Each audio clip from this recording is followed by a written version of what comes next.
Good evening, members. Firstly, it is with great sadness that I report the passing of Claire Ferguson. Claire worked in education as an autism advisory teacher and had long service with us dating back to 1st of September 1998. Claire's team have shared some memories during the time of working alongside her. They mentioned that Claire was one of those rare people who quietly changed other people's mindsets and thinking through actions and kindness with the people she came into contact with. Claire was one of those teachers we all wished we had at primary school. She was dedicated making activities fun and appealing, always finding out what made that child motivated and always making time for you. I would now like to invite members to join me in a minute's silence in memory of Claire. Thank you.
Thank you. Please welcome the Mayor's Chaplain, Sue Fair, who will be saying prayers this evening.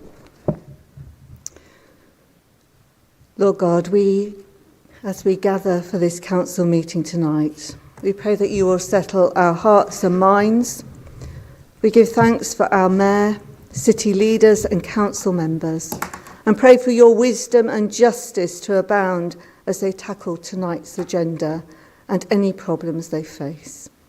May their decisions bring order, stability and prosperity to this city and all the communities they serve. And Lord, as we pray for the life of this city, we've just been remembering a teacher. So Lord, let's pray for the schools. We thank you, Lord, for Claire and for all the children whose life she touched.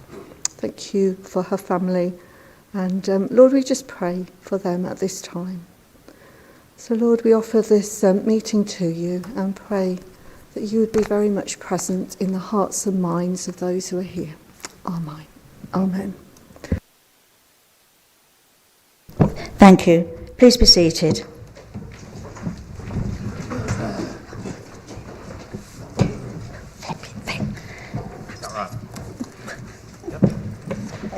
Thank you. Sure. Yes. Close enough. No, that's all right, thank you. Sorry about that, with the chair sorted. I would like to welcome members, those in the public gallery and those watching on the live stream to this meeting tonight. I will now hand over to Rachel, the Head of Constitutional Services, to go through some housekeeping rules. Thank you, Madam Mayor, and through you. Can all those present please ensure that all mobile phones are set to silent? In the event of an evacuation, please exit through the doors at both ends of the chamber, following council staff to the assembly point. As per normal rules, if you wish to speak, please ensure that you raise your hand and you'll be invited to address the meeting. The Mayor has confirmed that she is happy for members to stand or remain seated, whichever is most comfortable when addressing the chamber. All votes will be taken via the electronic voting system. If a recorded vote is requested, this will be taken in the normal way. There is the usual points document on your tables. If you wish to raise a point, please raise the pink card and address the Mayor accordingly, stating which point you are raising. Finally, I would like to remind members that this meeting is being live streamed, so please make sure that when you speak, you can clearly be heard through the microphone system, and remember to turn off your microphone at the conclusion of your contributions. Thank you, Madam Mayor. Thank you. Agenda item 1, apologies for absence. I will now ask the monitoring officer to give any apologies for absence that have already been received. Thank you, Madam Mayor. Apologies for absence have been received from Councillors Barkham, Bisbee, Boyce, Elsey, Sabir, Stevenson and Ty. Thank you. Can I now ask if any members present are aware of any other apologies for absence not read out by the monitoring officer? No. Thank you. Thank you, Mayor. Sorry. That's right. Councillor Kirsty Knight telephoned me about 20 minutes ago saying apologies, she can't make tonight. She can't make it. Thank you. We'll make a note of that. Thank you. Agenda item 2, declarations of interest. Are there any declarations of interest from members on any of the items of business on the agenda this evening? No, thank you. Agenda item 3, minutes of the previous meeting. I would like to propose the approval of the minutes of the meeting held on 25th of February 2026. Councillor Shabina Crone, I understand that you are happy to second? I am indeed, Madam Mayor. Thank you. If there are no objections, I will take the minutes as agreed. Thank you. Agenda item 4, Mayor's announcements. I would like to highlight a couple of events that are due to be held in support of my nominated charities, and I would be delighted if you are able to join me. The first one's a quiz night on the 8th of April in 2026, and then there's my Mayor's finale ball on the 16th of May 2026, and this is going to be an absolutely fantastic night. I've got a really good band, and hopefully I should see lots and lots of people there, because it'll be an absolutely wonderful evening. Hopefully, I'm sure it will. Thank you. And please contact the Civic Office if you wish to purchase tickets for any of these. Your support would be very much appreciated. Thank you.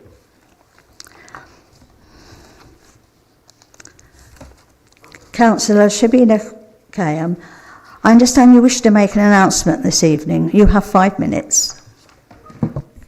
Thank you, Madam Mayor.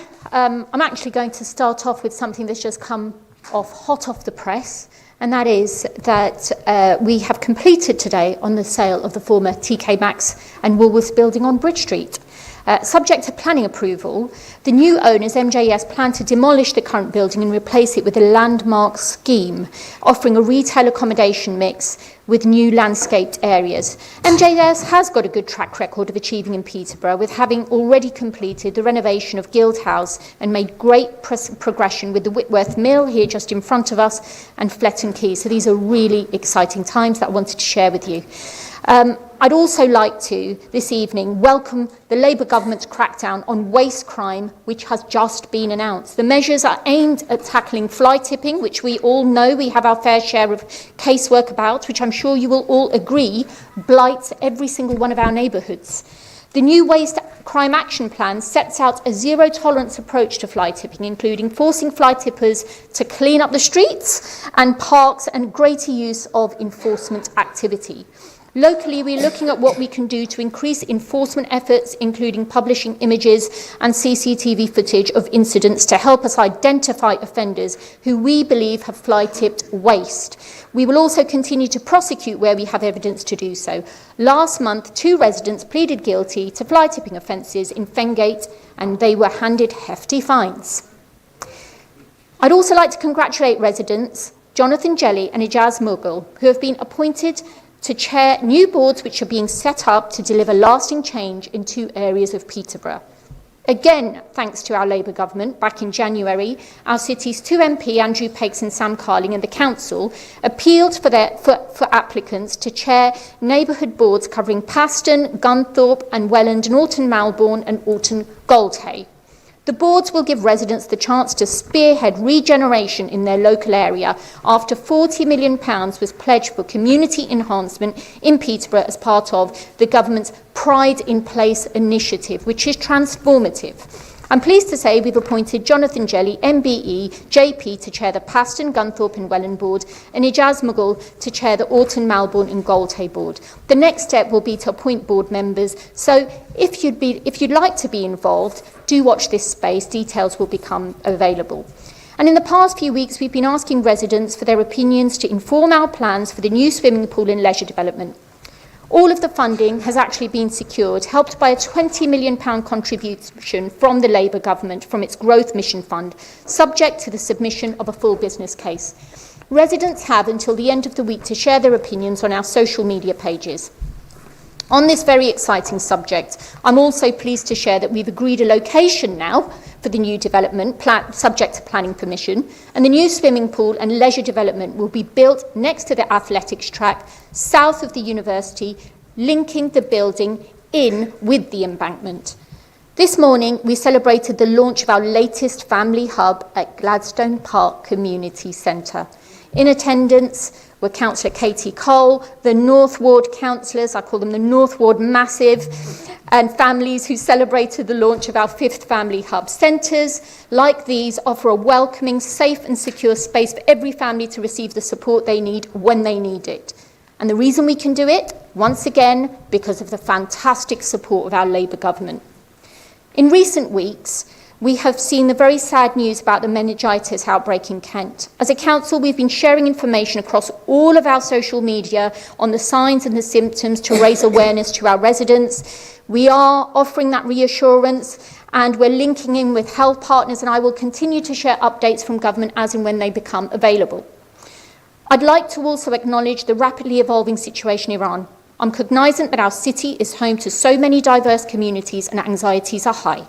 Peterborough is a safe space for all communities, and whilst we have no control over what is happening internationally, I have made my views clear as leader to our MP and government that I do not support the UK taking part in the offensive in Iran, and we will do all we can to keep our communities protected in the midst of incredibly worrying and polarised times. I'd also like to take a minute to wish our Muslim community Eid Mubarak and Happy Easter to our Christian community too.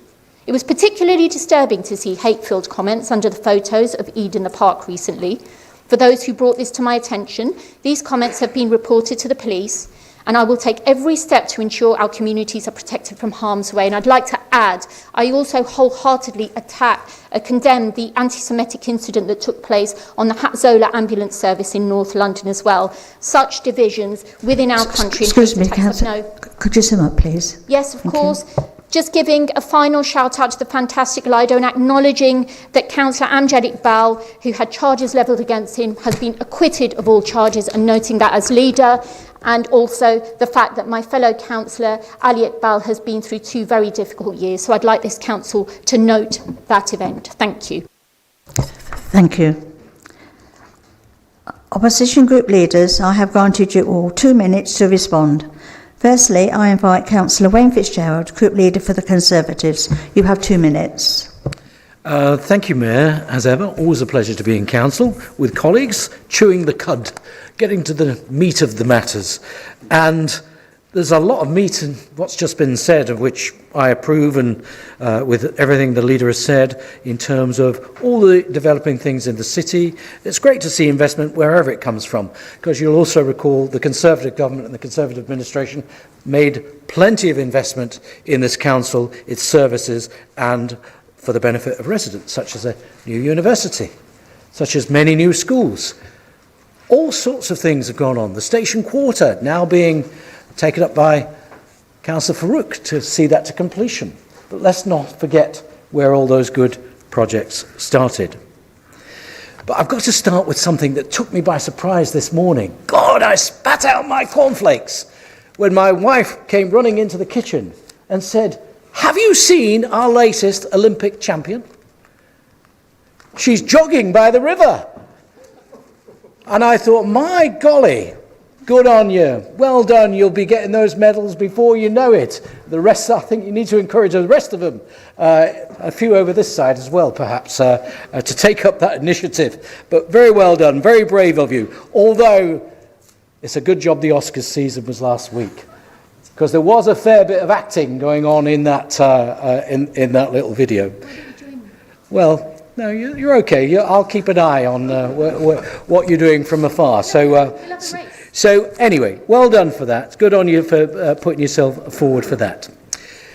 But I'm going to talk about a couple of things that aren't in that speech because they're quite new. So yesterday's cabinet meeting I watched in shock and awe as the epiphany came true from Councillor Hogg, who suddenly realised what we told him back in February or wherever it was, that there'll be a lot of money involved with your proposal to council, which unfortunately got adopted. I'm really sorry, but your 2 minutes is up. I have finished. So thank you. let's be clear that the money the council is spending is down to that man. Thank you. Councillor Heather Skips, Group Leader for the Greens. You have 2 minutes. Thank you, Madam Mayor. The new initiative to crack down on fly tipping is most welcome. I know that many of us and many residents report fly tipping regularly, but this is not a solution. Over the 7 years of being a councillor, I have not experienced the level of urgency required from this council to catch the offenders and impose fines, even when evidence is presented. I sincerely hope this initiative will focus on catching the offenders more efficiently and imposing fines that are sufficient to prevent others from doing the same and which seriously blights our city. Intelligence of these incidents needs to be acted on very swiftly, otherwise there will not be a change in culture if people believe they can do this without consequences. It's positive news that 2 chairs have been appointed for the neighbourhood boards for the Pride of Place project. I really hope residents will get to feel they have a voice and are being listened to as we go forward. In my ward, where the funding has been given, there is a great deal of neglect and many residents feel that the council just doesn't care. The project needs to be practical and show real change and improvement in areas that the residents identify. I also hope and expect that the views of local councillors who know the area very well, indeed over many years, will be valued and used as well.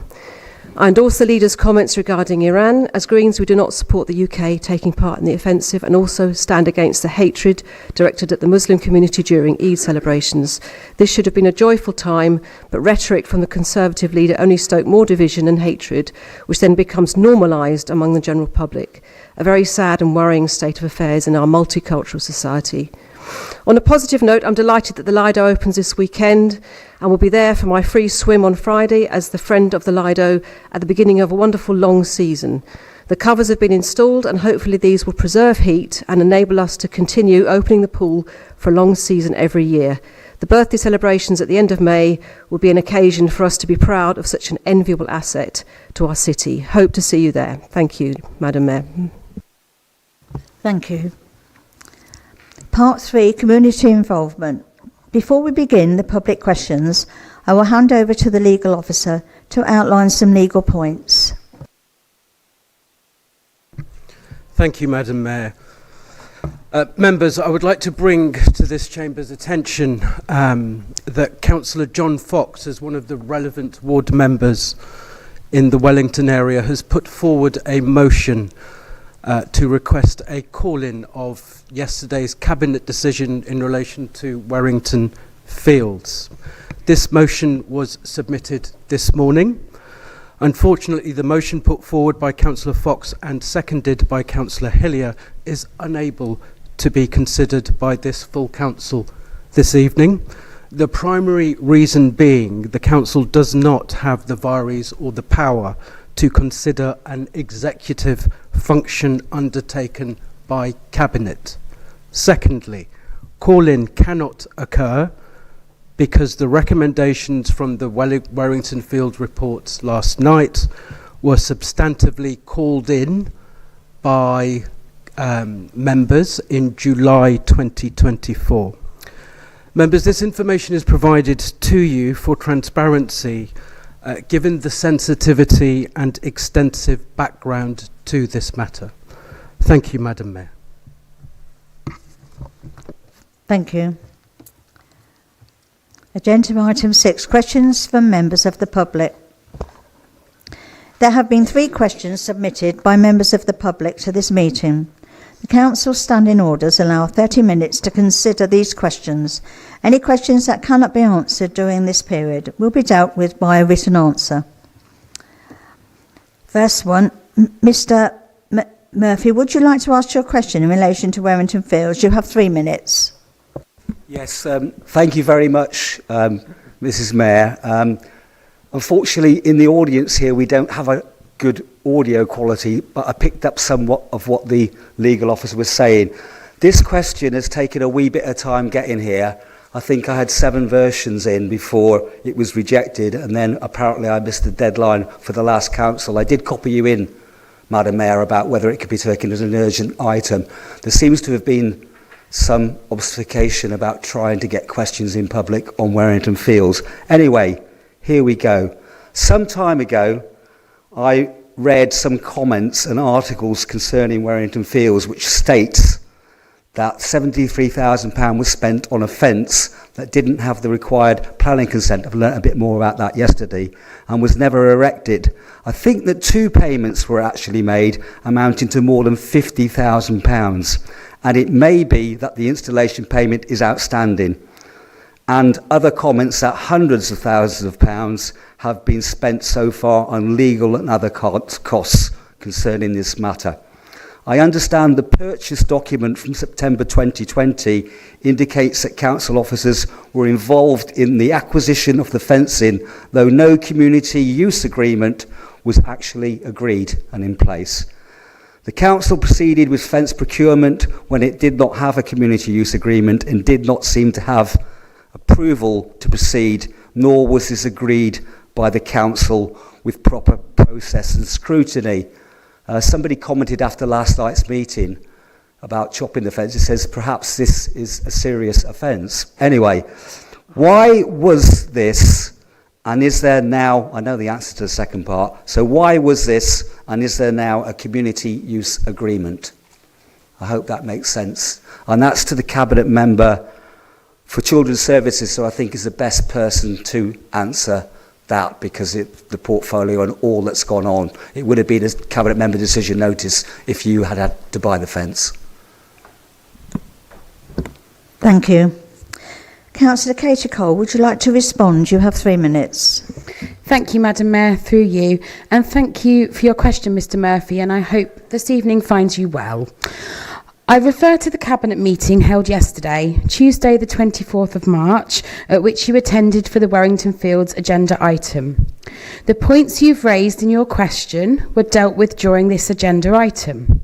To assist you, the live stream YouTube video is available on the Council's website for you to review, and in particular from 9 minutes and 19 seconds in for the public questions that were asked, and 34 minutes and 40 seconds in for the start of this agenda item.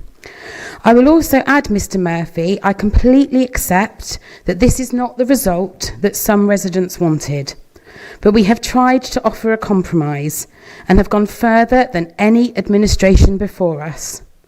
The decision made allows for a sizable strip of land to remain in community use for dog walking and other activities.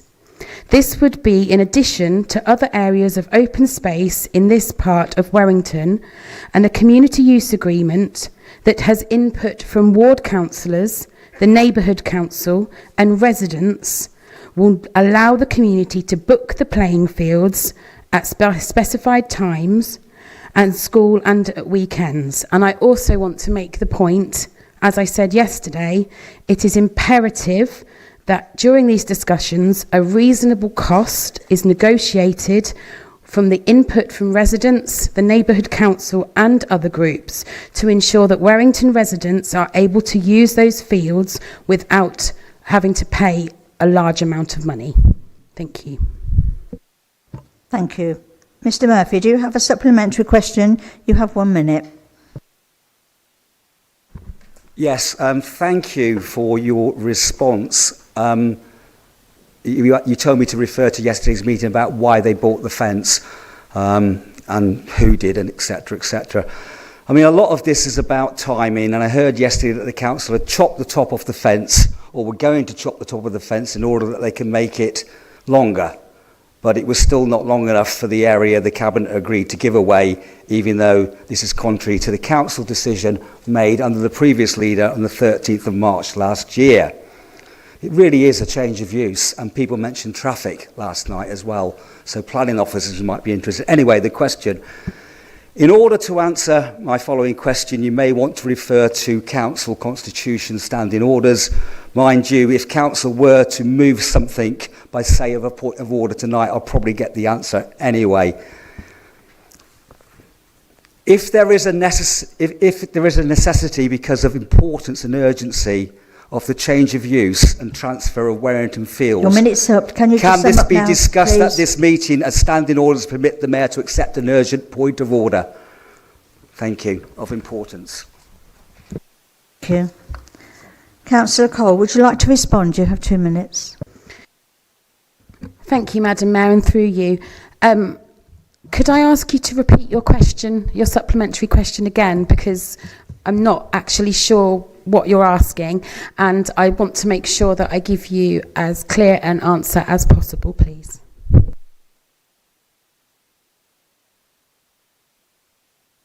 I'm happy that he can do that. Thank you to the Cabinet Member. I won't repeat it all. I think it's the last bit, right? If there is a necessity, and I said you may want to look at standing orders and take a moment to do that, I accept that. Constitution Standard Orders. If there is a necessity because of the importance and urgency of the change of use and transfer of Warrington Fields, as we found out yesterday, can this be discussed at this meeting as standing orders permit the Mayor to put this before Council for such an important and urgent reason? So if a member were to get up and move a point of order, the Mayor could consider it. Councillor Cole, I think Monitor Officer wants to come in. Thank you, Madam Mayor, and through you. So, thank you for your supplementary question, Mr. Murphy. In short, no. Thank you.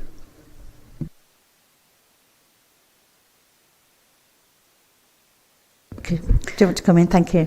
Thank you, Madam Mayor. Thank you for your question, Mr. Murphy, and I can't sum it up any more than Satinder has, other than no.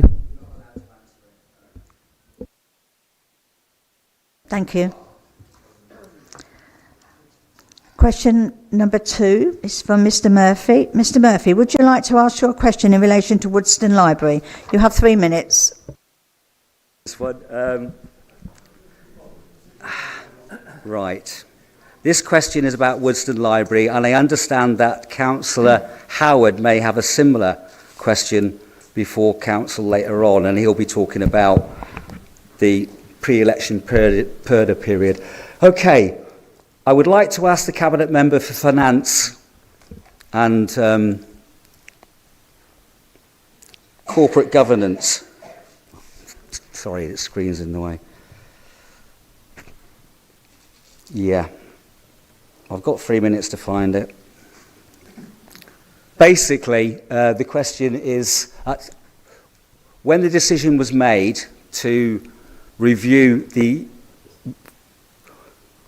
Woodston Library being on the assets register, has money, investment now been put into the library? When was that decision actually taken? So what's the investment and when was the decision taken? You have got the written question before you. It's basically that. I do know. Through Thank you. Councillor Samir Ali, would you like to respond? You have 3 minutes.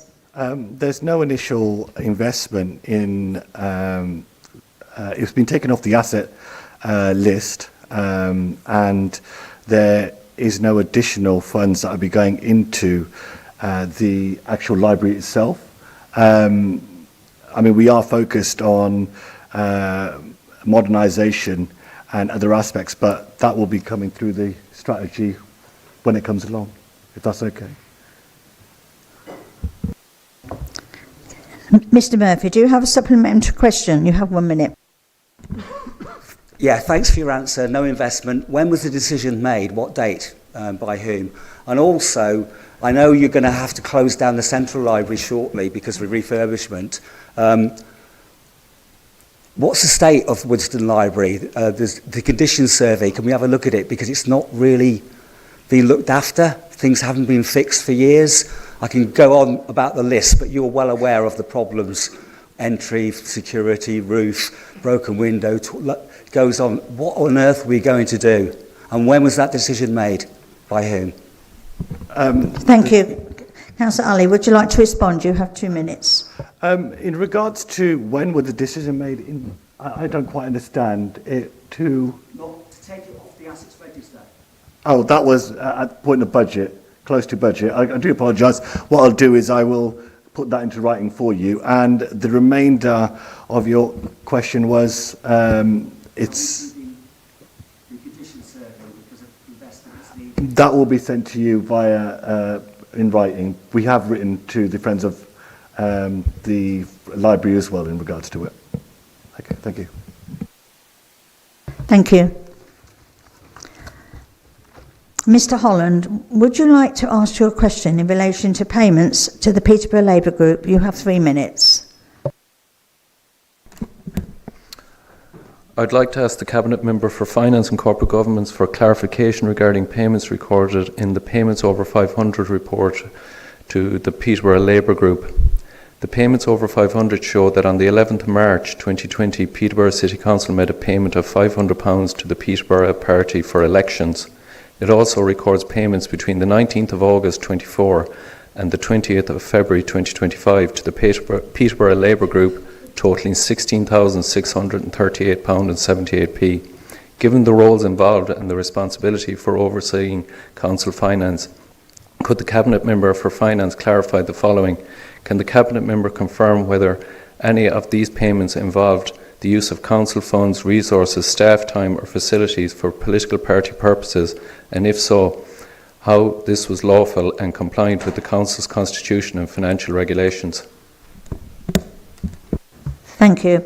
Councillor Mohammed Jamil, would you like to respond? You have 3 minutes. Thank you. Thank you very much, Madam Mayor, and thank you very much for your question, Mr. O'Hilhan. Have I said that correct, I hope? Your question, I'm sorry to disappoint if you're looking for a conspiracy theory. There isn't one. The £500 that was returned to the Labour Party group was following the UK parliamentary elections in December 2019. A £500 deposit is required to stand in a parliamentary election, and if the candidate receives 5% of the votes, then the deposit is returned to the candidate or the party. With regards to the payments totalling £16,338.78 to the Labour Group, this is in relation to the Peterborough City Council Labour Group members' party subscriptions, which were deducted directly from their allowance, and then Serco, as it was then, and then later on our finance team, pays the total amount to the Labour Party on their behalf. So it's money that we pay in, and then that's returned to us as a group. Thank you. Thank you. Mr. Holland, do you have a supplementary question? You have 1 minute to ask this.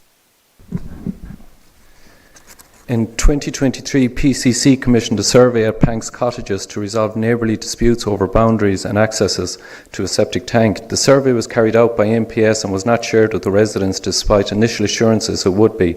The council later stated that this was because it raised more questions than answers. And excuse me, this is not related to the question. This is a different subject. It's got to do with finance. Do you have a supplementary on the question? It's on about the original finance. question. It's about payments. It's about payments. And in a revised response, suggested that disclosure. But I'm sorry, I've been advised it's not. Can I ask the question? And it can is you just related. ask the question then? It's related to over the payments 500. Payments on the payments over 500. Okay, carry on. Okay. The survey was carried out by MPS and was not shared with the residents despite initial assurances it would be. The council later stated that this was because it raised more questions than answers, and in an ICO revised response suggested that disclosure might risk legal action being taken against the council. They then said there was no survey produced. The ICO did, however, request that disclosure of the invoices. Hanson, Brown and Smith sent 3 invoices for around 9,000. PCC sent 5 invoices for 13,000, while the Norse Group reported 5,977 and no invoices. NPS sent no invoices and no works on the works request has been done by NPS. A barrister has since been engaged. I'm sorry, the question raised is to the S15 officer. Excuse me, excuse me, your I'm just time's raising a up, question. and this is not related to this primary. You, I will allow it then, but only just finish off. If not, Yeah. I'll have to stop you. The question raised is to the S15 officer why there are so many indiscrepancies between who carried out the works and who invoiced for them, and why no works has been done at the cottages on the works request. Thank you.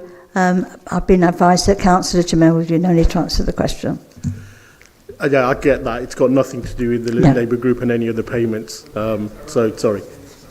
Thank you. Thank you. That's the end of the questions.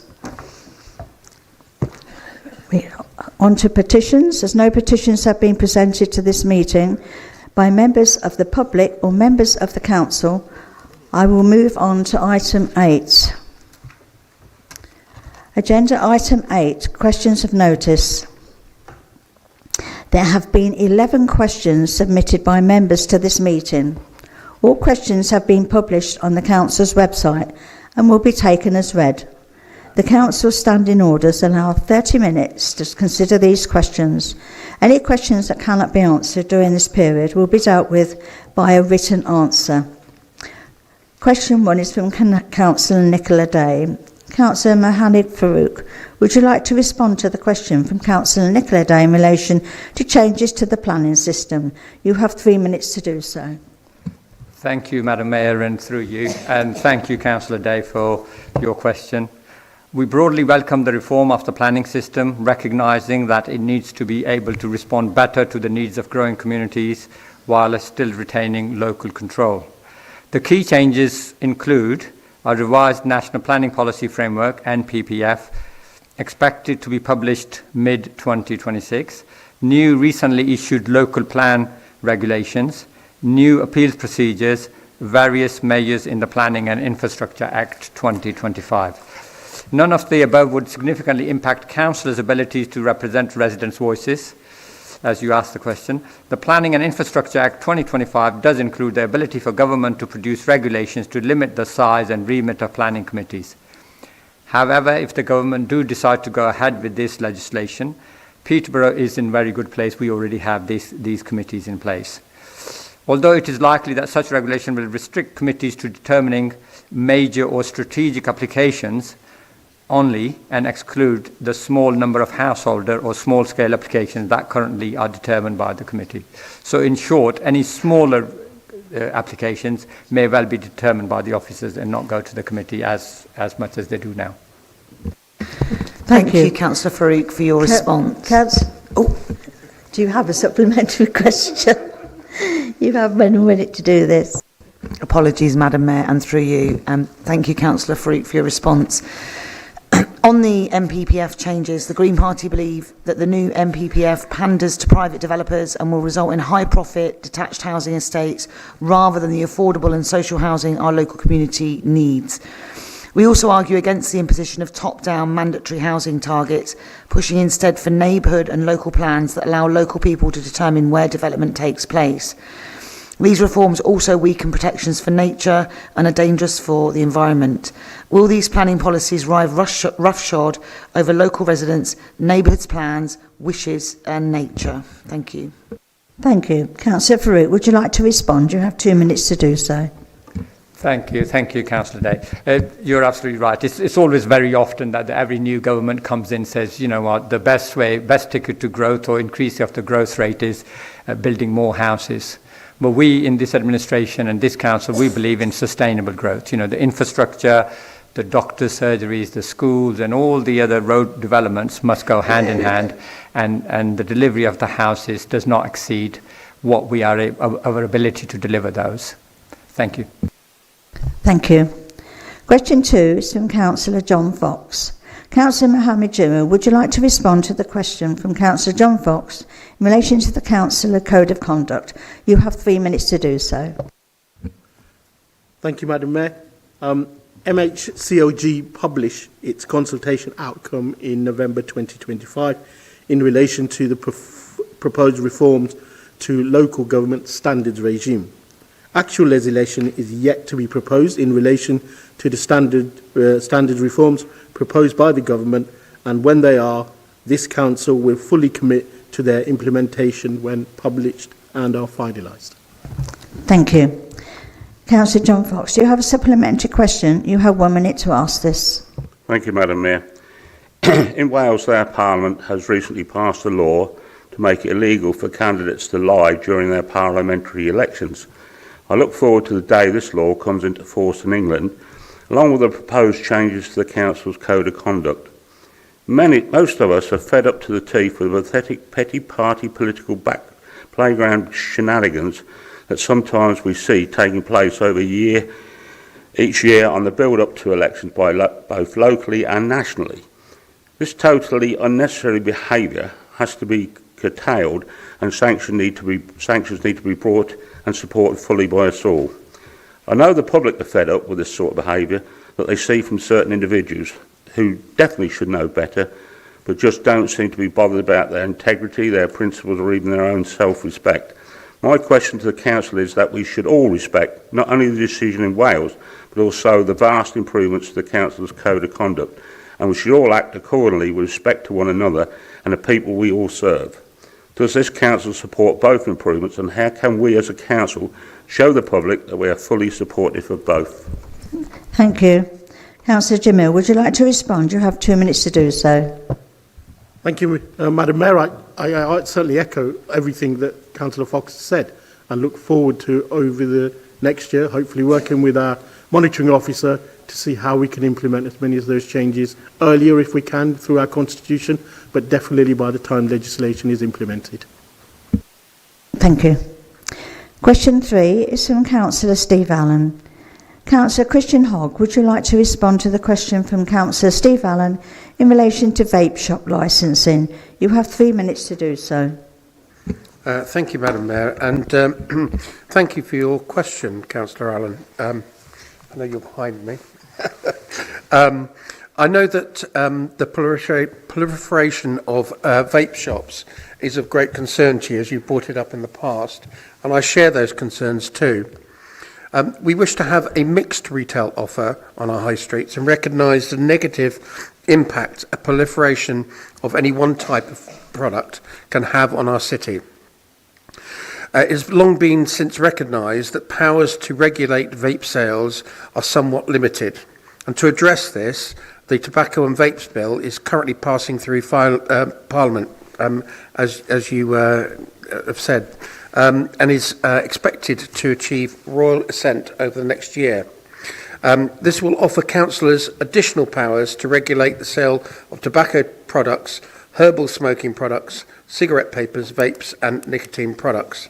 Under the proposed legislation, retailers will need a personal licence to sell products and a premises licence for each location where products are to be sold or stored. Local authorities will administer the scheme with powers to issue fixed penalty notices of £2,500 for licensing offences. We welcome these important changes, and our officers will be fully prepared to act as soon as they are able. Meantime, we remain committed to using existing powers to tackle underage sales, the sale of disposable vapes, and the sale of illicit products. Our trading standards team continue to carry out joint compliance visits with partner agencies to disrupt and enforce offences.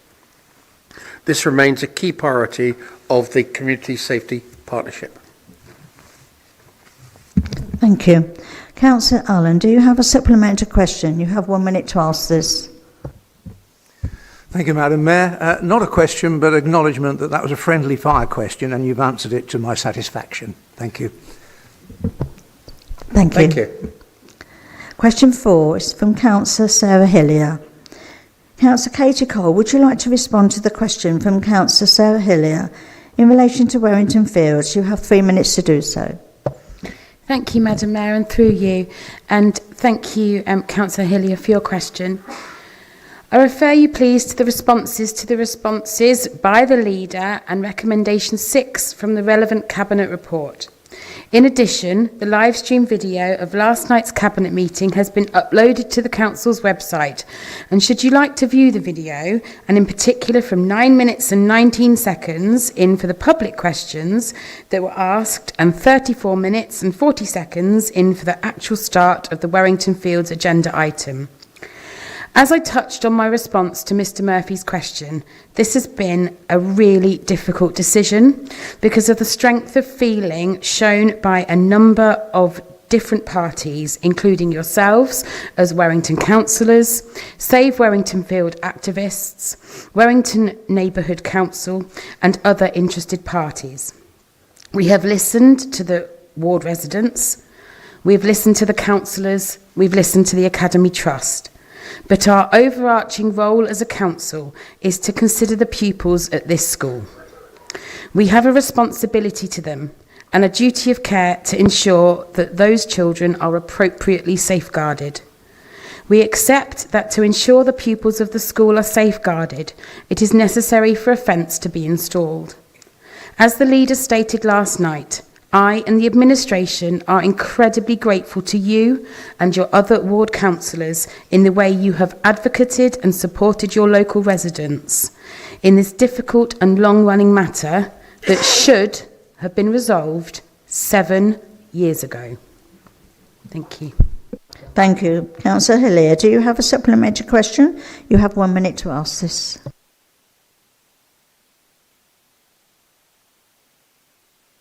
Thank you, Madam Mayor, and thank you, Councillor Cole, for attempting to answer that question. We have been forced into a position of settling with the Academy Trust.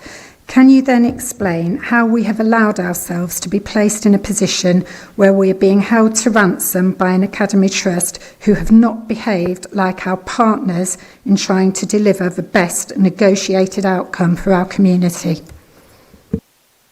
Thank you. Councillor Cole, would you like to respond? You have 2 minutes to do so. Thank you, Councillor Hillier, for your supplementary question. As I've said, this matter should have been concluded 7 years ago, and it's taken an incredibly long time, and different administrations, they haven't been able to get it right. The points that you have raised in your supplementary question, I'm going to ask if I can respond to you in response, because I want to make sure that the information I give you is accurate and it's been checked thoroughly. Thank you. Thank you. Question 5 is from Councillor Mark Ormston. Councillor Angus Ellis, would you like to respond to the question from Councillor Mark Ormston in relation to the fly tipping task and finish group? You have 3 minutes to do so. Thank you, Madam Mayor, and thank you, Councillor Mark Ormston. It was my suggestion about the task and finish group being reset up, and following the Environment Scrutiny Committee's decision to re-establish the fly tipping cross-party working group, I can confirm that there have been 3 meetings taking place in the time. Dates being the 18th of March 2025, the 23rd of April 2025 and the 1st of October 2025. In honesty, I am a bit frustrated that this group has not been able to make more progress and about the frequency of these meetings and some of the attendance.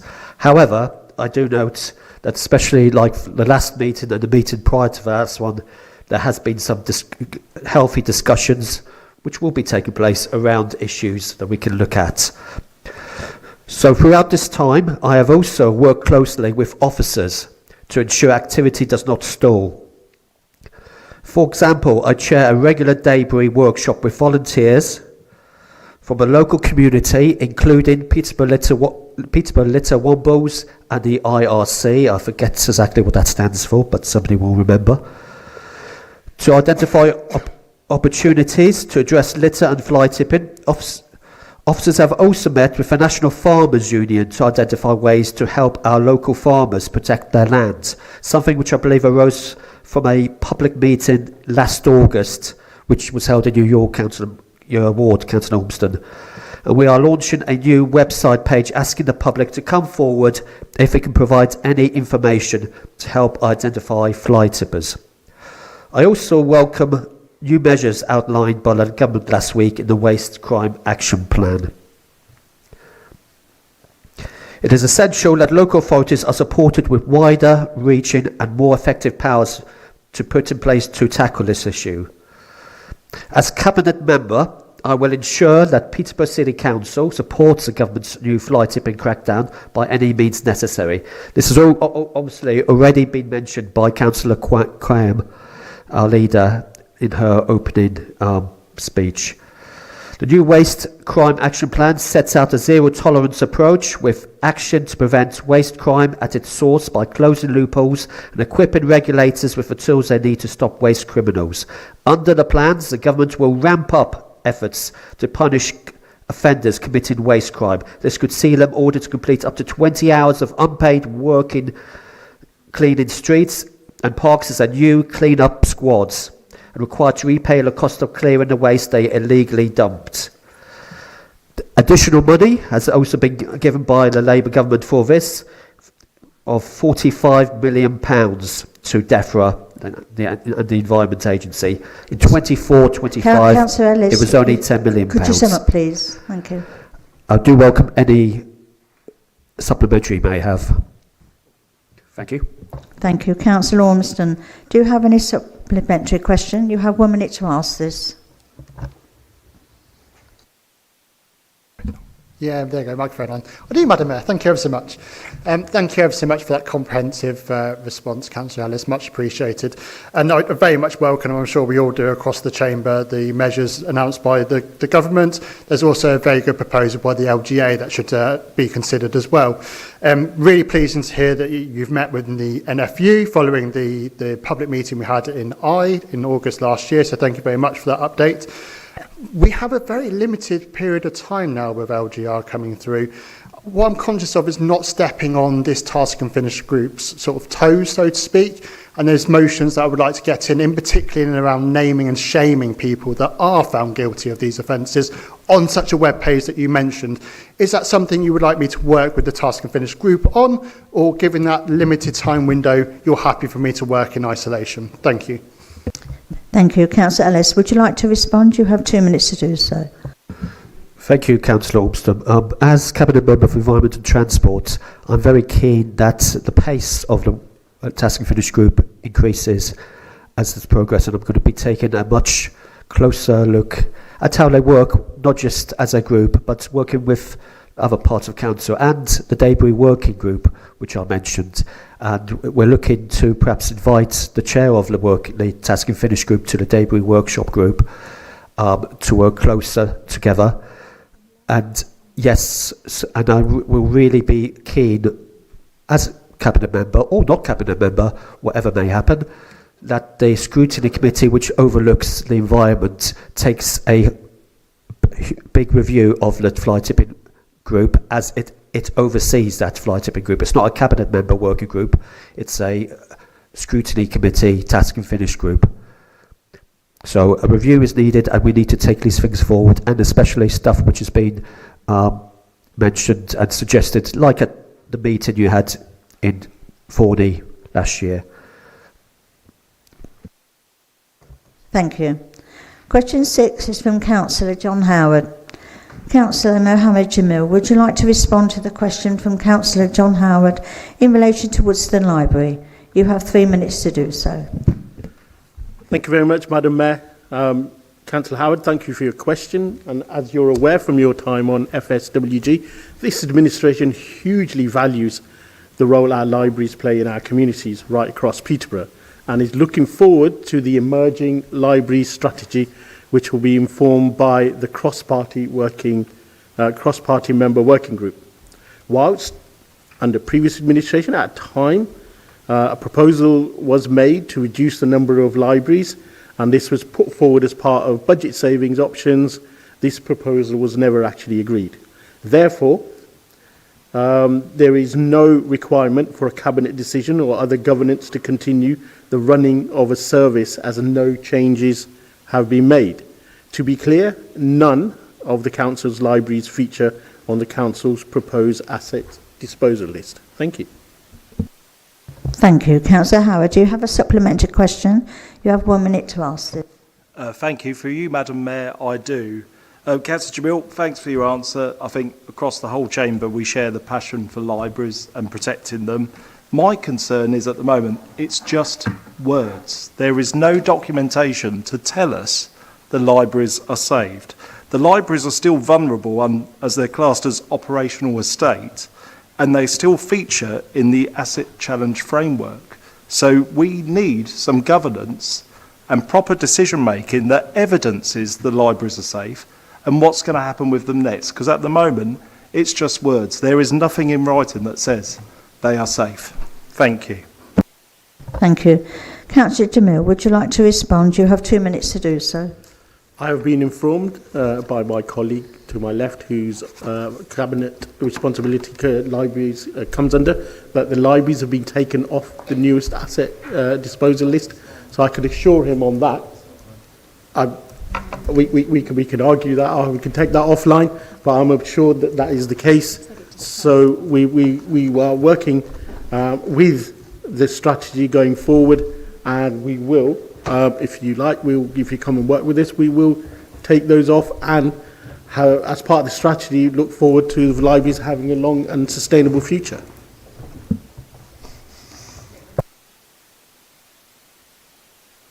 Thank you. Question 7. Sorry, Councillor Ormston. Oh, sorry, Councillor Ormston, you have point for. Sorry, I don't know if I'm allowed, but I just want to make sure that I've got clarity. I think it's really important from a public point of view. So I hear that all libraries have been taken off the asset register. Was that the answer there? Because I think that's really important. That's what we're saying. The disposal asset list, yes. Asset disposal, yeah. Okay. Thank you. Question 7 is from Councillor John Howard. Councillor Mohammed Farouk, would you like to respond to the question from Councillor John Howard in relation to the Article 4 direction applied in Fletton, Woodston, the Hamptons and Park Ward? You have 3 minutes to do so. Thank you, Madam Mayor, and through you. And thank you, Councillor Howard, for your question. The temporary 2-year Article 4 designation for HMOs expired at the end of 2025, Councillor Howard, as you know. Unfortunately, there's no facility in the legislation to extend an existing designation. The only option for us now is to prepare and implement an entirely new one, which is not a simple process, as you probably appreciate. I have asked the officers to consider whether a new Article 4 designation, either covering the original pilot area or extending it to all areas which have HMOs areas concentrated, would be necessary, reasonable or effective. Under the previous Article 4 scheme, there was no realistic way of monitoring its effectiveness, as no reliable data was available on the location of small HMOs, as they were not required to be registered at the time. There were relatively few refusals of planning permission, but it was not clear if this was because of the Article 4 designation deterring applicants, or if the result was more HMOs in adjacent areas not covered by such a designation. However, as you know, on 26th of January 2026, a new licensing regime was introduced for small HMOs, which means we now have a baseline where all HMOs are concentrated and the location and rate of proliferation of any new ones. This will enable the Council to make an informed decision on whether to implement a new Article 4 scheme. In addition to the above, the withdrawal of permitted development rights through imposing Article 4 direction potentially leaves the Council open for compensation for 12 months in cases of refusals. Our legal team are currently dealing with one such case, and the outcome of this claim will enable the Council to make an informed decision on the final risks of Article 4 scheme. Thank you. Thank you. Councillor Howard, do you have a supplementary question? You have 1 minute to ask this. Yeah, thank you for you, Madam Mayor. I know quite a few of us sat on the cross-party working group at the time about Article 4, and I think all the criteria that we applied at the time, and for Hampton and probably for some of the other wards at the time, it was the parking issues and the antisocial behaviour as well. So I think those arguments are probably stronger now than they were back then. So I just hope, there's currently 2 Hampton councillors in the Cabinet, so I just ask and urge for your support and push to try and bring Article 4 back. So I think it still has a place, certainly in Hampton and probably across other parts of the city too. Thank you. Thank you. Councillor Farouk, would you like to respond? You have 2 minutes to do so. Thank you, Councillor Harwood, and absolutely I agree with you. We need to push it for Hampton. And as you have mentioned, the key areas are the data. Once we have the data, we are then able to deliver this. And as you mentioned some of that data, which are concentrated areas in particular wards in Hampton Vale and in Hampton Hargate, antisocial behaviour, as you mentioned, and the parking issues. And one of the biggest challenges is now the legal implications. You could put, there's two sides to it. So you could have Article 4 on one side, or you could have permitted development on the other side. And it leaves the council open for one or the other by the landlords. So what's the space? Thank you. Thank you. Question 8 from Councillor Nicola Day. Councillor Katie Cole, would you like to respond to the question from Councillor Nicola Day in relation to Warrington Fields and the Four Seas Academy Trust? You have 3 minutes to do so. Thank you, Madam Mayor, and through you. And thank you, Councillor Day, for your question. In relation to the progress of the future of the field, Cabinet Committee made a decision on to proceed with the recommendations yesterday to fence the school field and proceed with a community use agreement. This decision by Cabinet last night was unanimous based on helpful and constructive debate, which was understandably impassioned at times. During last night's Cabinet meeting, a number of questions and points were raised in relation to the Muggers Field, the basketball court, the sports centre and the library, which I answered and can be viewed on the YouTube channel. Thank you. Thank you. Councillor Day, do you have a supplementary question? You have 1 minute to ask this. Thank you, Madam Mayor. I just wondered, were residents at any point engaged in the negotiation process with the Four Seas Academy Trust? Did we attempt any kind of citizens engagement meetings in that way? Obviously, this has gone on a long time, but I just wondered whether citizens were allowed to have their voices heard by the trust themselves in a kind of secure kind of atmosphere or setting where there could have been, face-to-face negotiations. Thanks. Thank you. Councillor Cole, would you like to respond? You have 2 minutes to do so. Thank you, Madam Mayor. As I mentioned earlier, I accept that this is not the result that some residents wanted, but we have tried to offer a compromise that was discussed between the different legal teams. We have now gone further than any administration before us. The decision made allows for a sizable strip of land to remain in the community use for different activities. We also made it clear at Cabinet that we may need to get it, that we need to make sure that the community use agreement is correct. And this is a real opportunity now for ward councillors, the neighbourhood Warrington, the Warrington Neighbourhood Council to put their views forward, and I suggest that all groups do that. Thank you. Thank you. Question 9 from Councillor Heather Skipstead. Councillor Angus Ellis, would you like to respond to the question from Councillor Heather Skipstead in relation to flying fines? You have 3 minutes to do so. Thank you, Madam Mayor, and thank you, Councillor Skipstead. The answer is yes, but I will elaborate. Fly tipping blights our communities, and enforcing against it remains a top priority for this council. It's encouraging that tonnages collected from fly-tipped waste have reduced by 15%, but we must continue to identify and punish those who still think it's an acceptable behaviour, because it clearly is not. Enforcement is an important tool available to us, and since April 2025, officers have issued 231 fixed penalty notices, more than double last year's total of 104. This has been achieved thanks to the deployment of additional enforcement cameras and publicity campaigns encouraging witnesses to come forward and report incidents. Our officers have also worked closely with partner agencies, including the police and the Environment Agency. I'm also very encouraged by the new National Crime Waste Action Plan, but we've already mentioned that twice, so I won't mention it again because you're all aware of it. Thank you. Councillor Gibbs, do you have a supplementary question? You have 1 minute to ask this.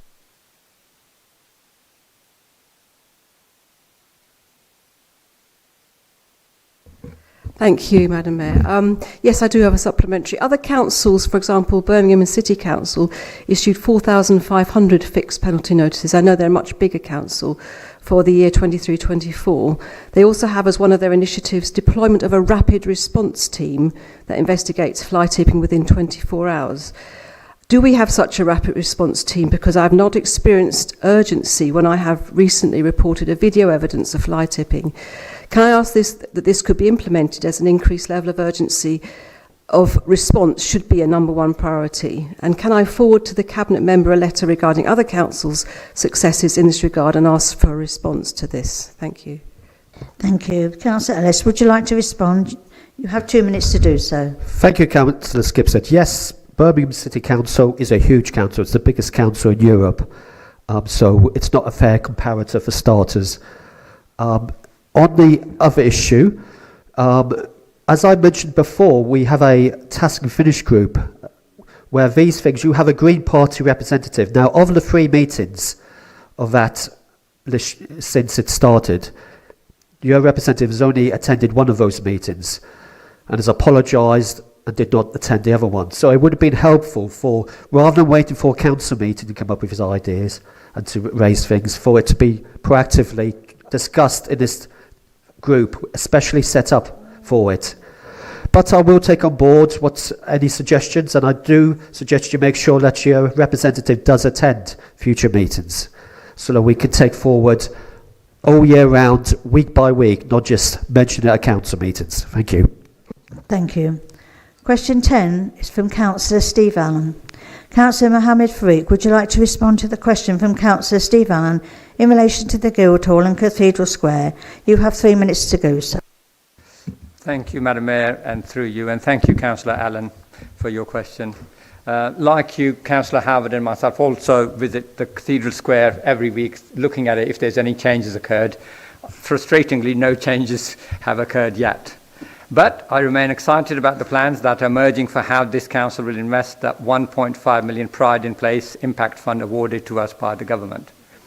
We want to invest much of this grant in the heart of our city centre, including the Guildhall and Cathedral Square, and concept designs and approximate costs for several refurbishment options for the Guildhall in particular are being worked up. This is proving to be more complex as the anticipated because of the age of the iconic structure, but I anticipate being able to confirm details in April. Other improvements for Cathedral Square, such as adding seating, adding some permanent greenery, and installing toilets and market stalls are also being considered. Alongside this, in February, we started an engagement exercise encouraging people and businesses to describe their city centre vision. We have had almost 700, in fact it's 800 now, responses, and the survey is being extended until the end of April to allow even more people to reply. The engagement exercise and design work, once completed, will be turned into a plan to be considered by both our proposed new growth board, which consists of Combined Authority and Homes England, as well as our members. Thank you.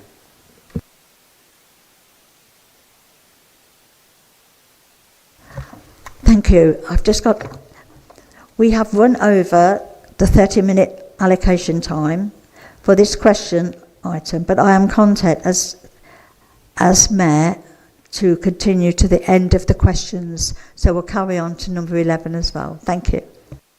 Councillor Allen, do you have a supplementary question? Thank you, Madam Mayor, and thanks for letting me off the hook there, because I thought we were not going to have a supplementary. So, yes, thank you very much for your comprehensive response, Councillor Farouk. It's encouraging to know that this is proceeding, but it's not proceeding apace. We have definitely got a slippage with the timescale, because it was promised before the election. It's not going to happen, is it?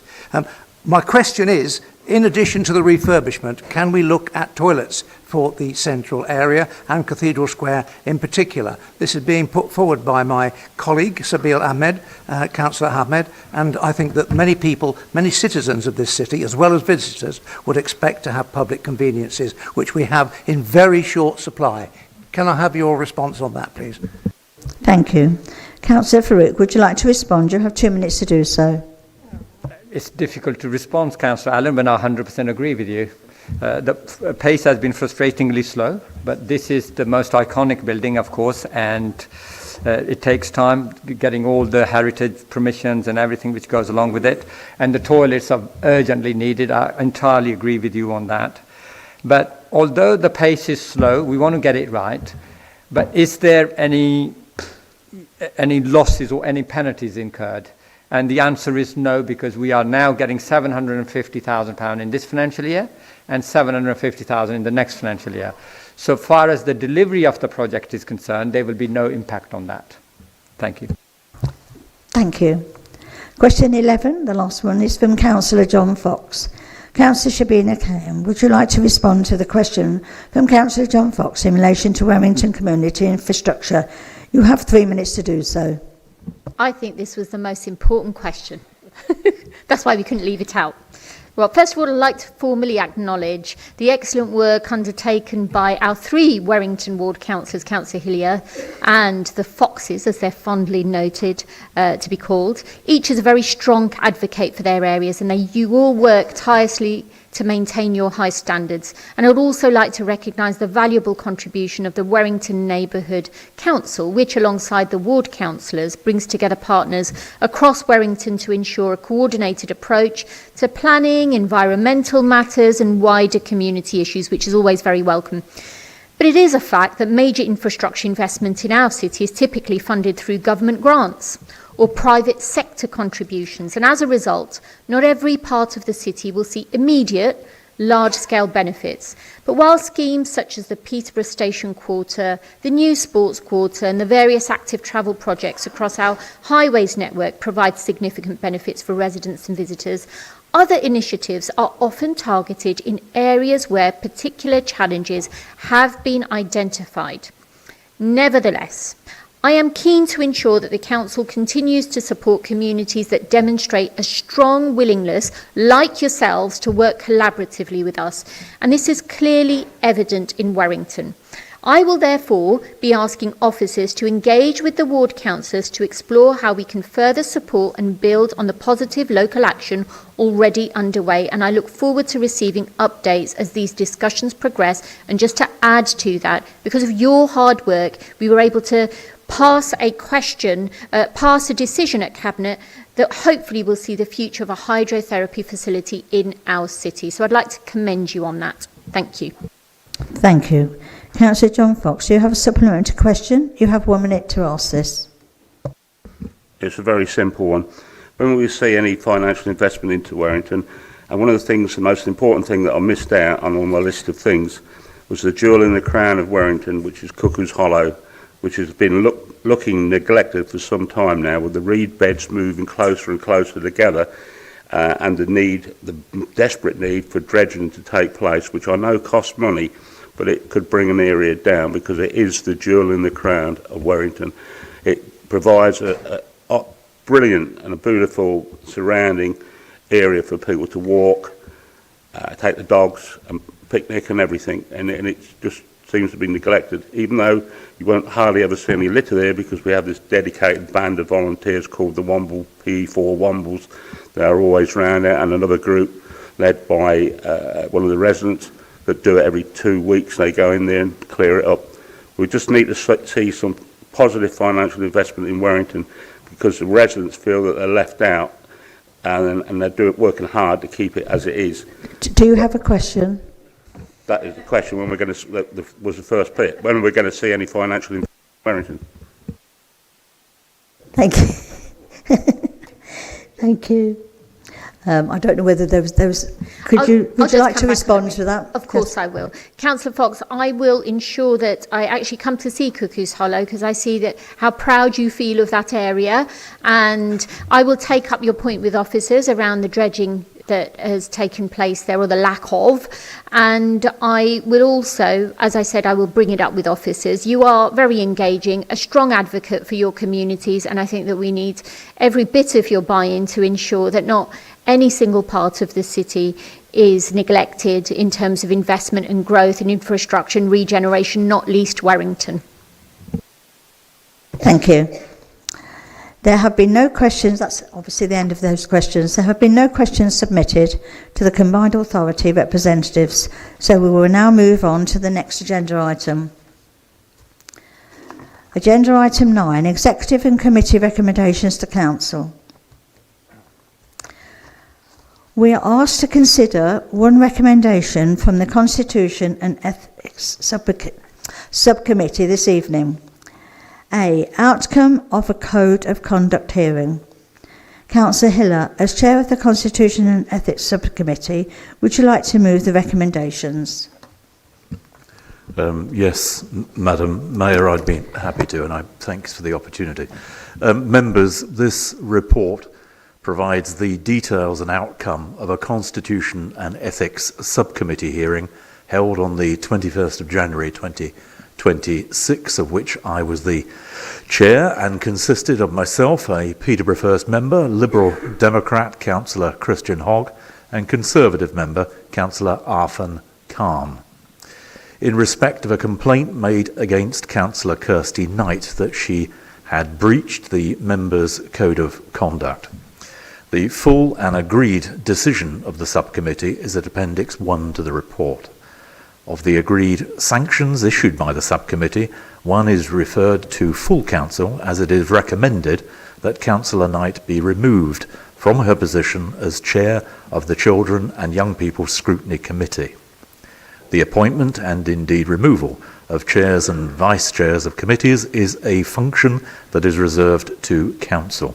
I therefore present this recommendation to council for its consideration. Thank you, Madam Mayor. Thank you. Councillor Hogg, will you second the recommendation and either speak now or reserve your right to speak later in the debate? Certainly, yes, I will second, but I will reserve my right to speak later on in the debate, if that's okay. Sorry, thank you. Does any member wish to begin the debate? Councillor Strangwood.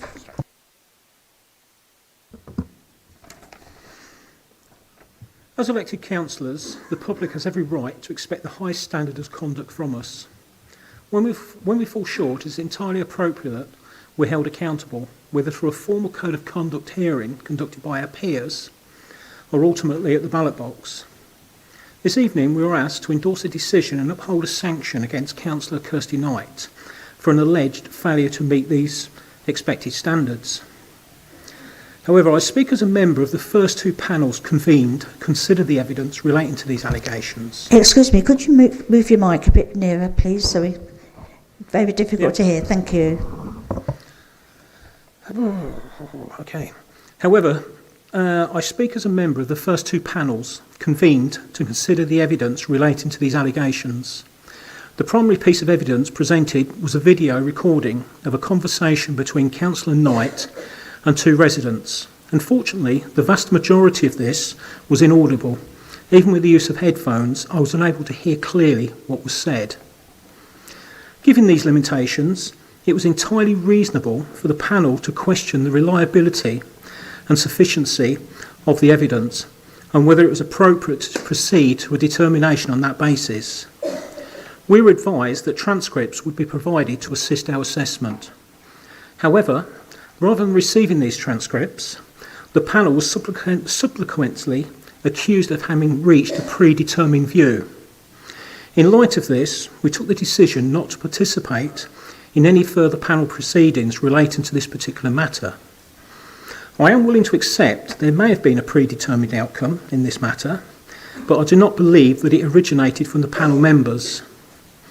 If we are to uphold and be judged by a code of conduct, we must have the confidence that the process is fair, impartial and applied equally to all. Without that confidence, the system risks being perceived as fundamentally flawed and open to manipulation. Given my lack of faith in the integrity of this process, I cannot support this motion before us this evening. Thank you. Thank you. Any more speakers? Or Councillor Antunes? Thank you, Chair. I've spoken at length with Kirsty regards to the matter. I wasn't present at any of the meetings, nor have I seen firsthand the evidence presented. Anecdotally, what I've heard suggests that she did get the highways authorities to act. This was a long-standing matter in providing a solution, and that the particular resident that she was dealing with was potentially antagonistic. That's the anecdotal position I hear. Again, supporting my colleague here, that the original panel effectively acquiesced to the situation and allowed another panel to come in. It does raise some questions. The main issue I have here is, yes, I feel that the findings may be called into question. I can only say, given what I have done or discussed with Kirsty and what I've heard tonight. In terms of sanctions, given that she did manage to get our action through the Highways Authority, who saw and understood there was an issue to be resolved, they resolved it, and it was on that matter that the issue arose. I feel the sanctions here are perhaps a little bit extreme. If there's a need for training, I understand that. Need for training and understanding of protocol. A sanction to remove her from a chair, and I don't think there's been any complaints about her position and capability as chair of that group, seems a punitive measure that has no bearing on this, cannot add any value to the public or to the council. And I do question that element of the outcome or the recommendations. And I leave that for you to debate. Thank you. Thank you. Councillor Dennis Jones. Thank you, Madam Mayor. My object all sublime, to let the punishment fit the crime. Who knew that my final coat to full council were from Gilbert and Sullivan to Mikado? To be serious for a moment, this crime has rumbled on, taking up precious officer time and resources for over a year, when we will soon be welcoming our fourth monitoring officer in that period. I'm not questioning the decision of the subcommittee. If Councillor Kirsty Knight is deemed to transgress, then she should of course make an apology. We all make mistakes. If training will help us to reduce the propensity to make such mistakes, then so be it. How many have been on a speed awareness course and found the information given was, at the very least, a very good wash and brush up on our driving experience? But to remove a perfectly good chair, to me, at this time of the municipal year, is simply wrong. I have a declaration of interest here because I appointed Kirsty as chair of the Children Ed Scrutiny Committee for two reasons. One pragmatic, one profound. The pragmatic, as a politician, Kirsty saw through the vainglorious attempt to grab the wheel of the administration less than a year ago. As an ever-pragmatic politician myself, I rewarded loyalty to me as then leader, and I helped the cause I and my then administration believed in, getting the best for Peterborough with, at the time, the most limited and sparing of resources. In honesty, I don't think my resignation or the changes that have taken place in the Cabinet since has fundamentally changed that cause. The profound. This will resonate with the officers and members of the Corporate Parenting Committee because as chair, I was known for the bee in my bonnet about the lack of dental treatment for our looked after children and the burden it placed on foster carers who have had to travel to Littleport and Ely for treatment. Whilst hands were wrung and eyes were raised, Councillor Knight called me one afternoon to tell me that she'd found a dentist willing to take on our looked after children's dental health in Peterborough. What shall I do, she asked. Tell everyone, I replied, and a relatively new and inexperienced member of the committee resolved a truly wicked issue. So Kirsty, please apologise as necessary and train as needed. But as this municipal year draws to a close, let us all please unite and be sublime. Put this time-consuming issue behind us and let the punishment fit the crime. Needless to say, I will not be voting in favour of her removal as chair and await with interest what the Leader of the Council on the 8th of May decides to do then. Thank you, Madam Mayor. Thank you.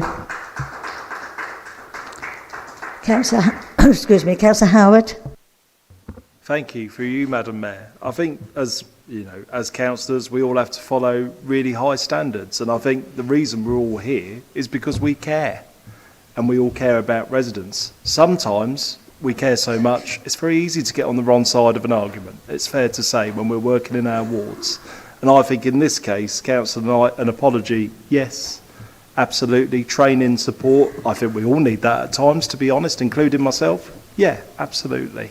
But I think this process has been extremely clunky, and it's put a really unfair pressure on the elected member for a start, who wasn't innocent or guilty till the end of the process, and the process has taken way, way too long, with way too many cancelled meetings. And it's also put a pressure on the residents who complained, in fairness to them as well. This process has taken way too long. The public see us as accountable, but also our processes as accountable. It doesn't send a good, reassuring message to the public how clunky this whole process is. If there was a solid case with a solid argument, it should have been quick, efficient and robust. And it has been none of those things. It has taken way too long, in my view. So I think the extra duress on the member and the residents who complained is deeply unfair and deeply unprofessional. And I think in terms of sanction, to get rid of a chair at the end of the municipal year, when there's no more meetings left, shift a chair, shift an allowance when, on the 8th of May we'll be doing all these shenanigans again is completely pointless. So I won't be supporting this.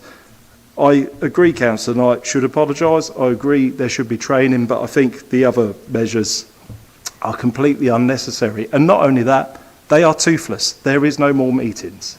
The municipal year is coming to an end. It's a completely unnecessary tool to use. Thank you, Madam Mayor. Thank you. Next one, Councillor Hemmarge. Thank you. As Chair of Constitution and Ethics, and with a heavy heart and going against my principles, and having sat on the original panel and hearing the evidence myself, the sanctions is harsh to remove the chair from Councillor Knight.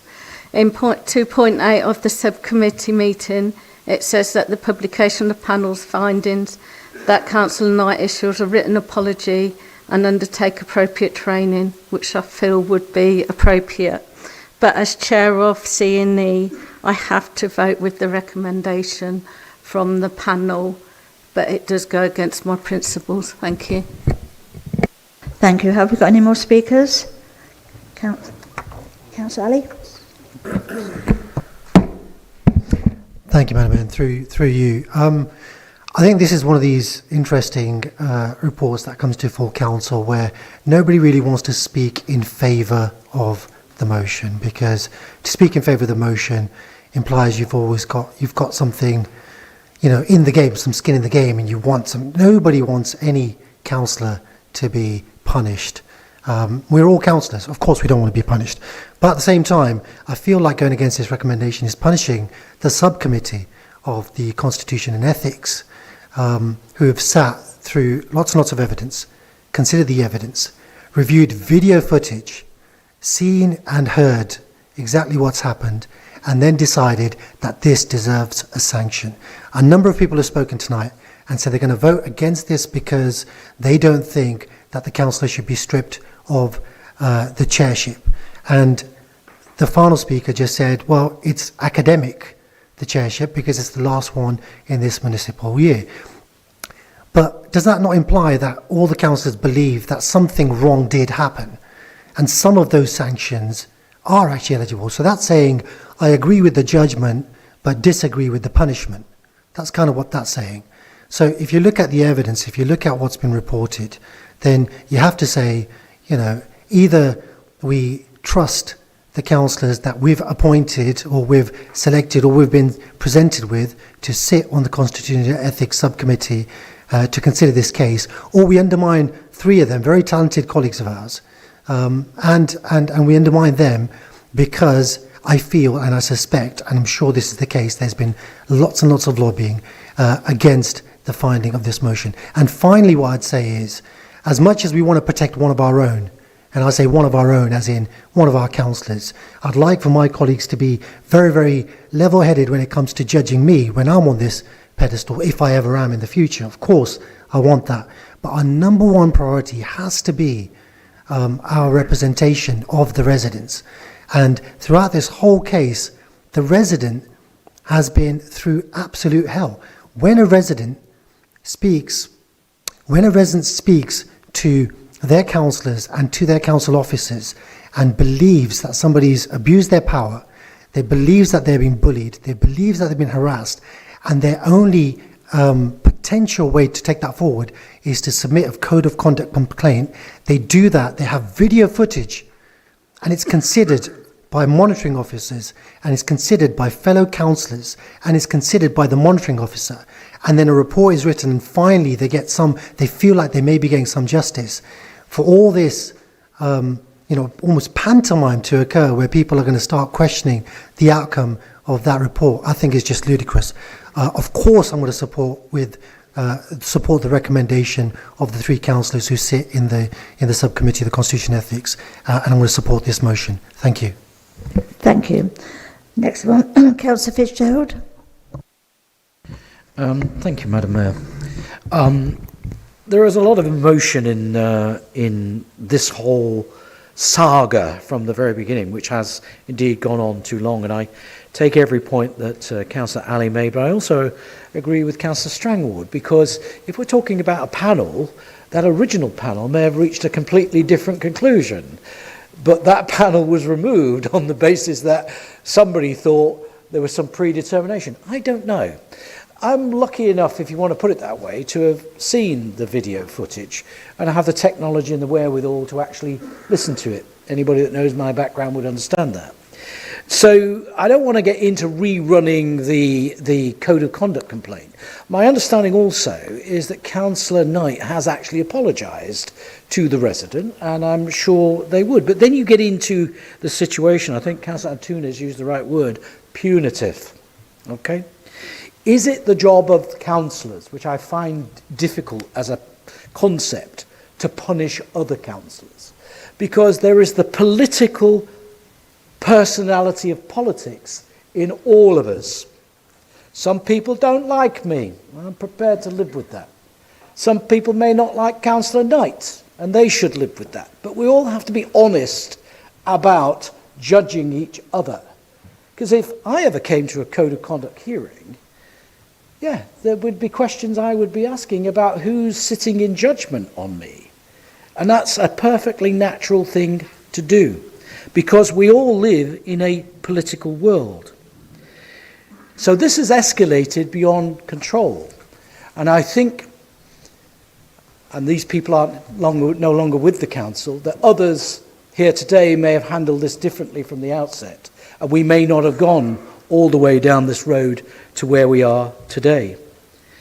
So I don't think it's right that we should be judge, jury and punisher when we live in this political environment of personalities amongst us, let alone individual personalities, but then the political differences that people might share and prejudices that people will hold, not overtly, but naturally. You have these prejudices, and I'm sorry, we all have them. And, none of us are perfect. So I don't think the punishment fits the crime, even though I'm not acknowledging that we should do the punishment. We have to find a way of better dealing with this that takes politics out of it, takes the personalities out of it. Even if it was done by other members in another council. But to judge ourselves on this basis, I'm not prepared to do that, because I'm not. And the other thing is, it's about intent. Was there intent to cause distress and alarm to the resident? And Councillor Knight has told me she has apologised, and I'm sure she will again. She would have been here tonight. Excuse me, Councillor Fitzgerald. I've finished. Thank you. Mayor. So I don't think I'll be supporting this. Not because I want to undermine the panel. I just don't think it sits comfortably with me the way it's been processed. Thank you. Councillor Farouk. Thank you, Madam Mayor, and through you. Madam Mayor, I find very unfair and very unfair to the councillor who is subject of this recommendation. It is very unfair that members are speaking here recommending almost their own punishments. Having no confidence in the subcommittee, I want to bring everybody to work within the Constitution. You know, we all aspire to have the most suitable Constitution which works for everybody. And if that doesn't happen, then we amend that Constitution. And until we have that, the best Constitution, we follow the current Constitution. What we can't do is have our own Constitution, ignore that, and it becomes effectively law of the jungle. This decision here, I want to clarify, this is not councillors here or councillors at the subcommittee were not judge, jury or executors. This was a cross-party unanimous decision, I must emphasize that, backed by an independent report.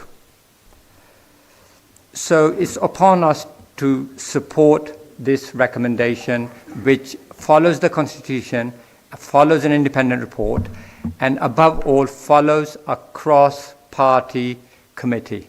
Unanimous decision by them. Thank you. Thank you. Councillor John Fox.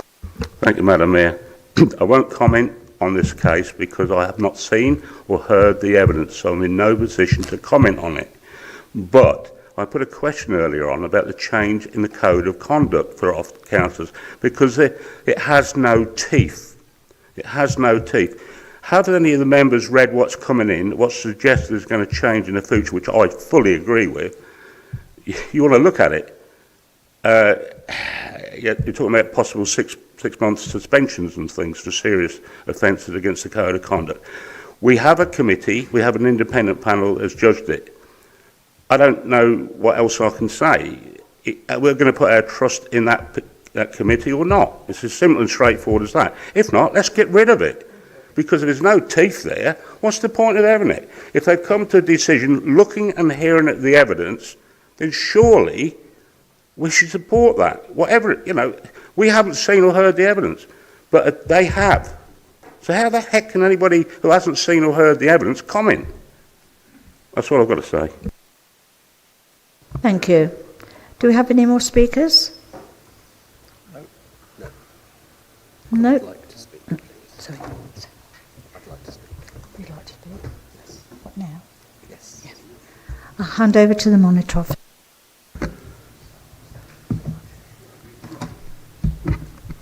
Thank you, members, for your views that you have shared for this agenda item.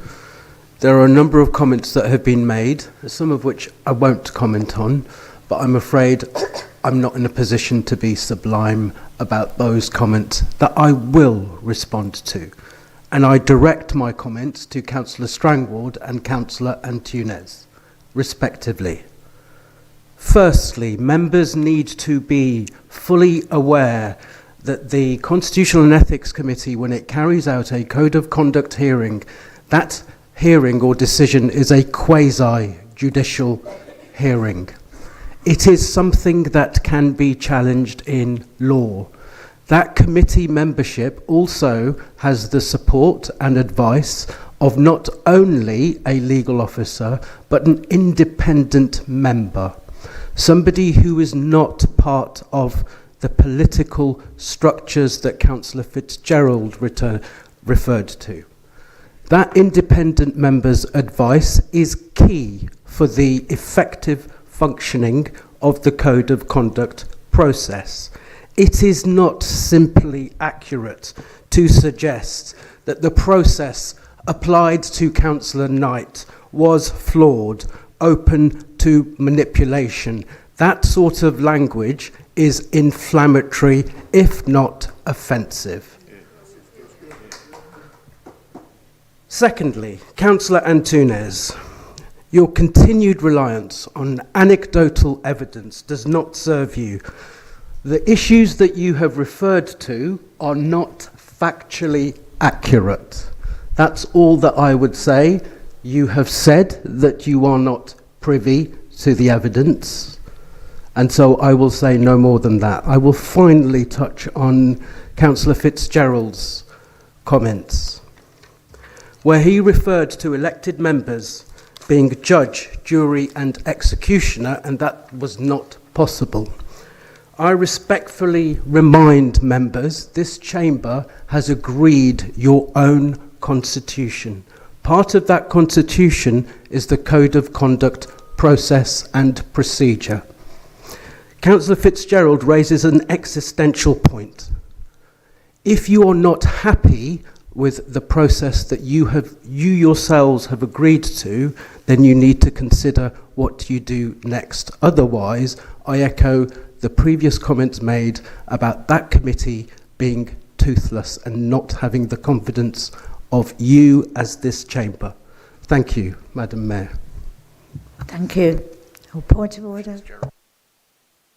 Just for clarity, point of personal explanation, I'm agreeing with the legal officer. He and I have discussed that what we're saying is the system needs looking at, but what we have been doing is working with what we have. So we can't blame ourselves for that, but it has to be looked at if things aren't quite working the way they should be working. So I think we are saying the same thing. Thank you.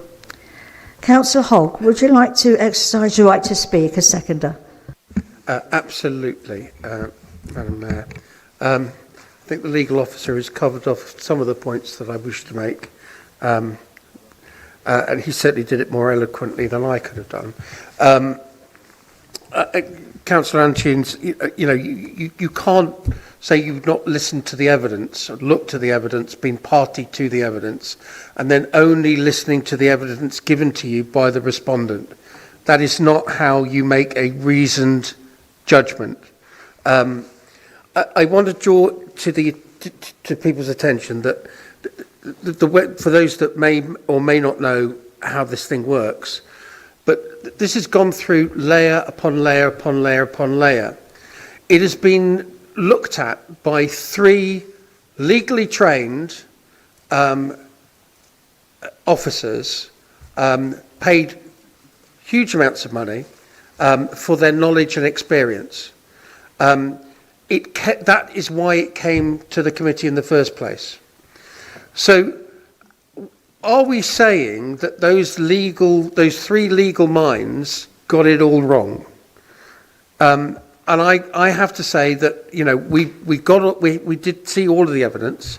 I have, in terms of the soundtrack of the video, it wasn't great, but it wasn't horrendous, and certainly by using an earpiece with the having read the transcript as well, I felt that there was certainly, on the balance of probability, enough evidence there. It wasn't a question of just listening to one side to another, which would normally be the case, but there was a video for us to watch, and it went on for about half an hour, something like that. It wasn't just one thing of that video that you thought, oh yeah, that's the bit. It was consistently throughout the video. I'm not going to go into the details. It was unfortunate that Councillor Knight was unable to attend, or did not attend the hearing, so we had to go with the evidence that was placed before us. That is the normal case in these kind of matters. I'm sure that anybody that's been on planning committee before, where the applicant doesn't turn up, it tends to go against them, or it doesn't do them good service, shall we say. As for the speed awareness course, ultimately, in order to go on a speed awareness course, you have to admit that you have to say, yes, okay, I was speeding and I need to go on an awareness course. I'm not aware to date that Councillor Knight has A, apologised, B, has put herself forward for further training. We're all in a position, we're all vulnerable. Nobody's perfect, as Councillor Fitzgerald has said. Excuse me, Councillor. Rafiq, have you got a point of order? Yeah, can I just ask a point? I'm aware that Councillor Kirsty Knight was actually told not to attend this meeting tonight. So can we just clarify that for public record? Because Councillor Hogg said that she hasn't turned up. No, I'm talking about the meeting itself, the hearing. Oh, okay, not the meeting tonight. Not the meeting tonight. Apologies, apologies. Thank you. Please carry on. Okay, sorry. So I've lost my train of thought. So anyway, so the point being is that, you know, we're all invulnerable. Look, if you make a mistake, you turn up to the hearing, you put your hands up, you say, I'm really sorry, I can see now that I've overstepped the mark, I understand, and we move on. But there was none of that.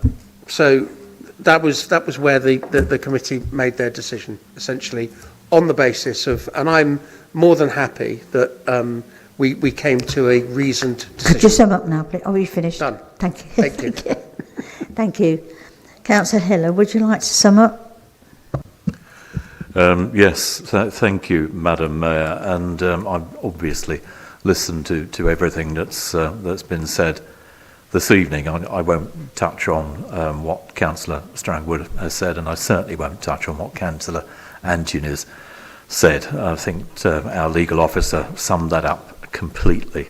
Can I just say, members, Madam Mayor, through your good self, that I came to this subcommittee completely fresh to this issue. I wasn't involved in any previous dealings with Councillor Knight or indeed the disciplinary that was presented to us. As I'm aware, I think Councillor Hogg was in a similar position and Councillor Khan in a similar position.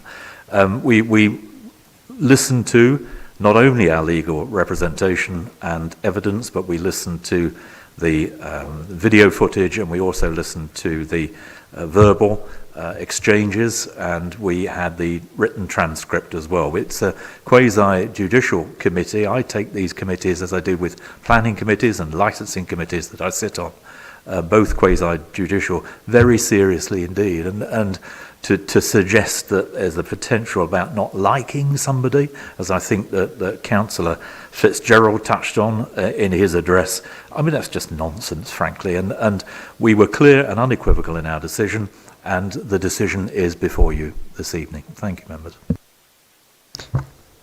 Thank you. The recommendations proposed are set out under the recommendations header at page 11 of the report. Members, we must consider the first recommendation, which is to remove Councillor Kirsty Knight from the role of Chair of the Children and Young People Scrutiny Committee. Is this agreed, or shall we now move to the vote?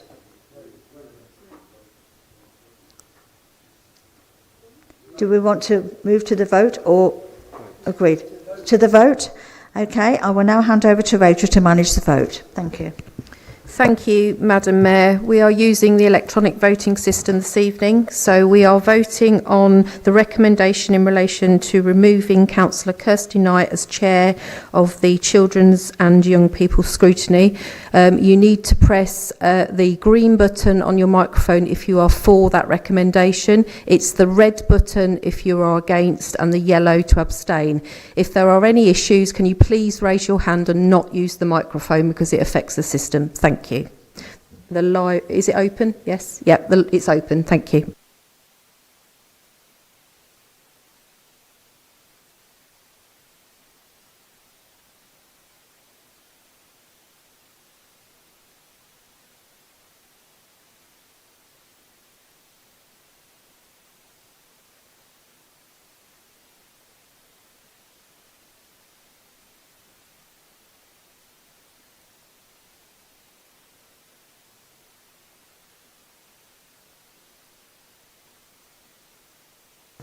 Could the members of the public be quiet, please? Thank you.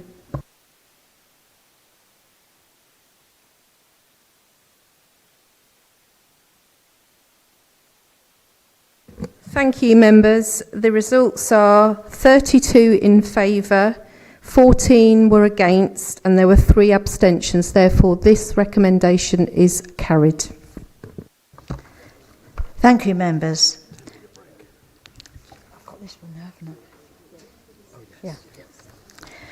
We have a second recommendation to appoint Councillor Sarah Hillier as Chair of the Children and Young People Scrutiny Committee. Is this agreed, or shall we now move to the vote? Agreed. Thank you.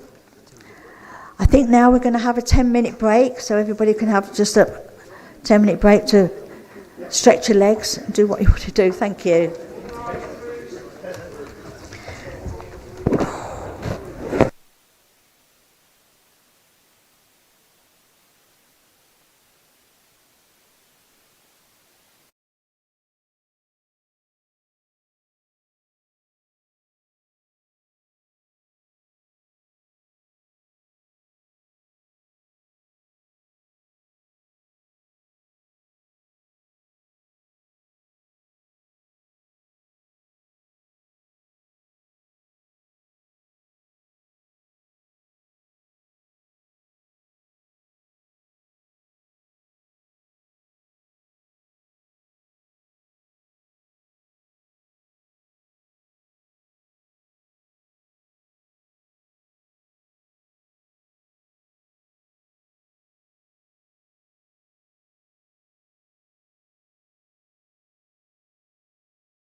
Right.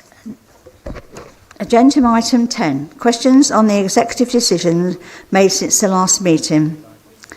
Item 10 is in relation to the record of executive decisions detailed on pages 19 to 24 of your agenda pack.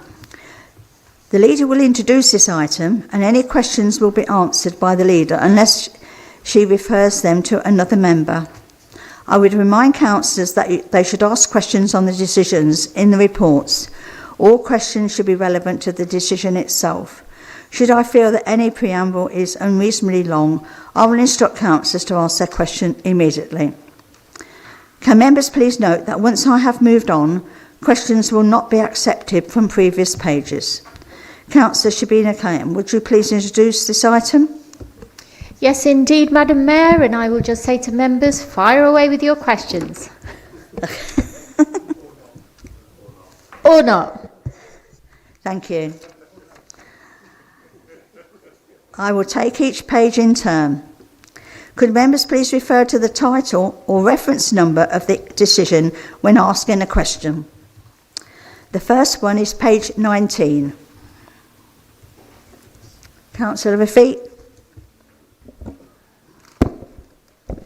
Thank you, Madam Mayor.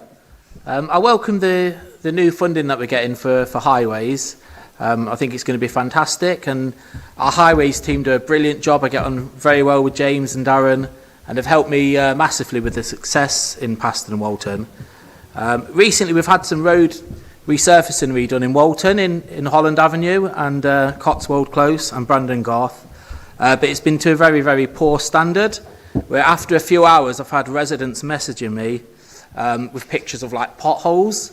I've just spoke also to my colleague today who's given me a good example of some road resurfacing where Councillor Sabile got to his area when they turned up, and the highways inspector came. Have you got a question? Yeah, Please. I'm getting to the question, thank you, yeah. And the road resurfacing there was done amazingly well. So obviously with this extra funding, if there has been poor road resurfacing done, like in my ward, will this funding be used towards that to rectify it? Thank you, Councillor Kayam. Right, first of all, I'd like to thank the member for his question.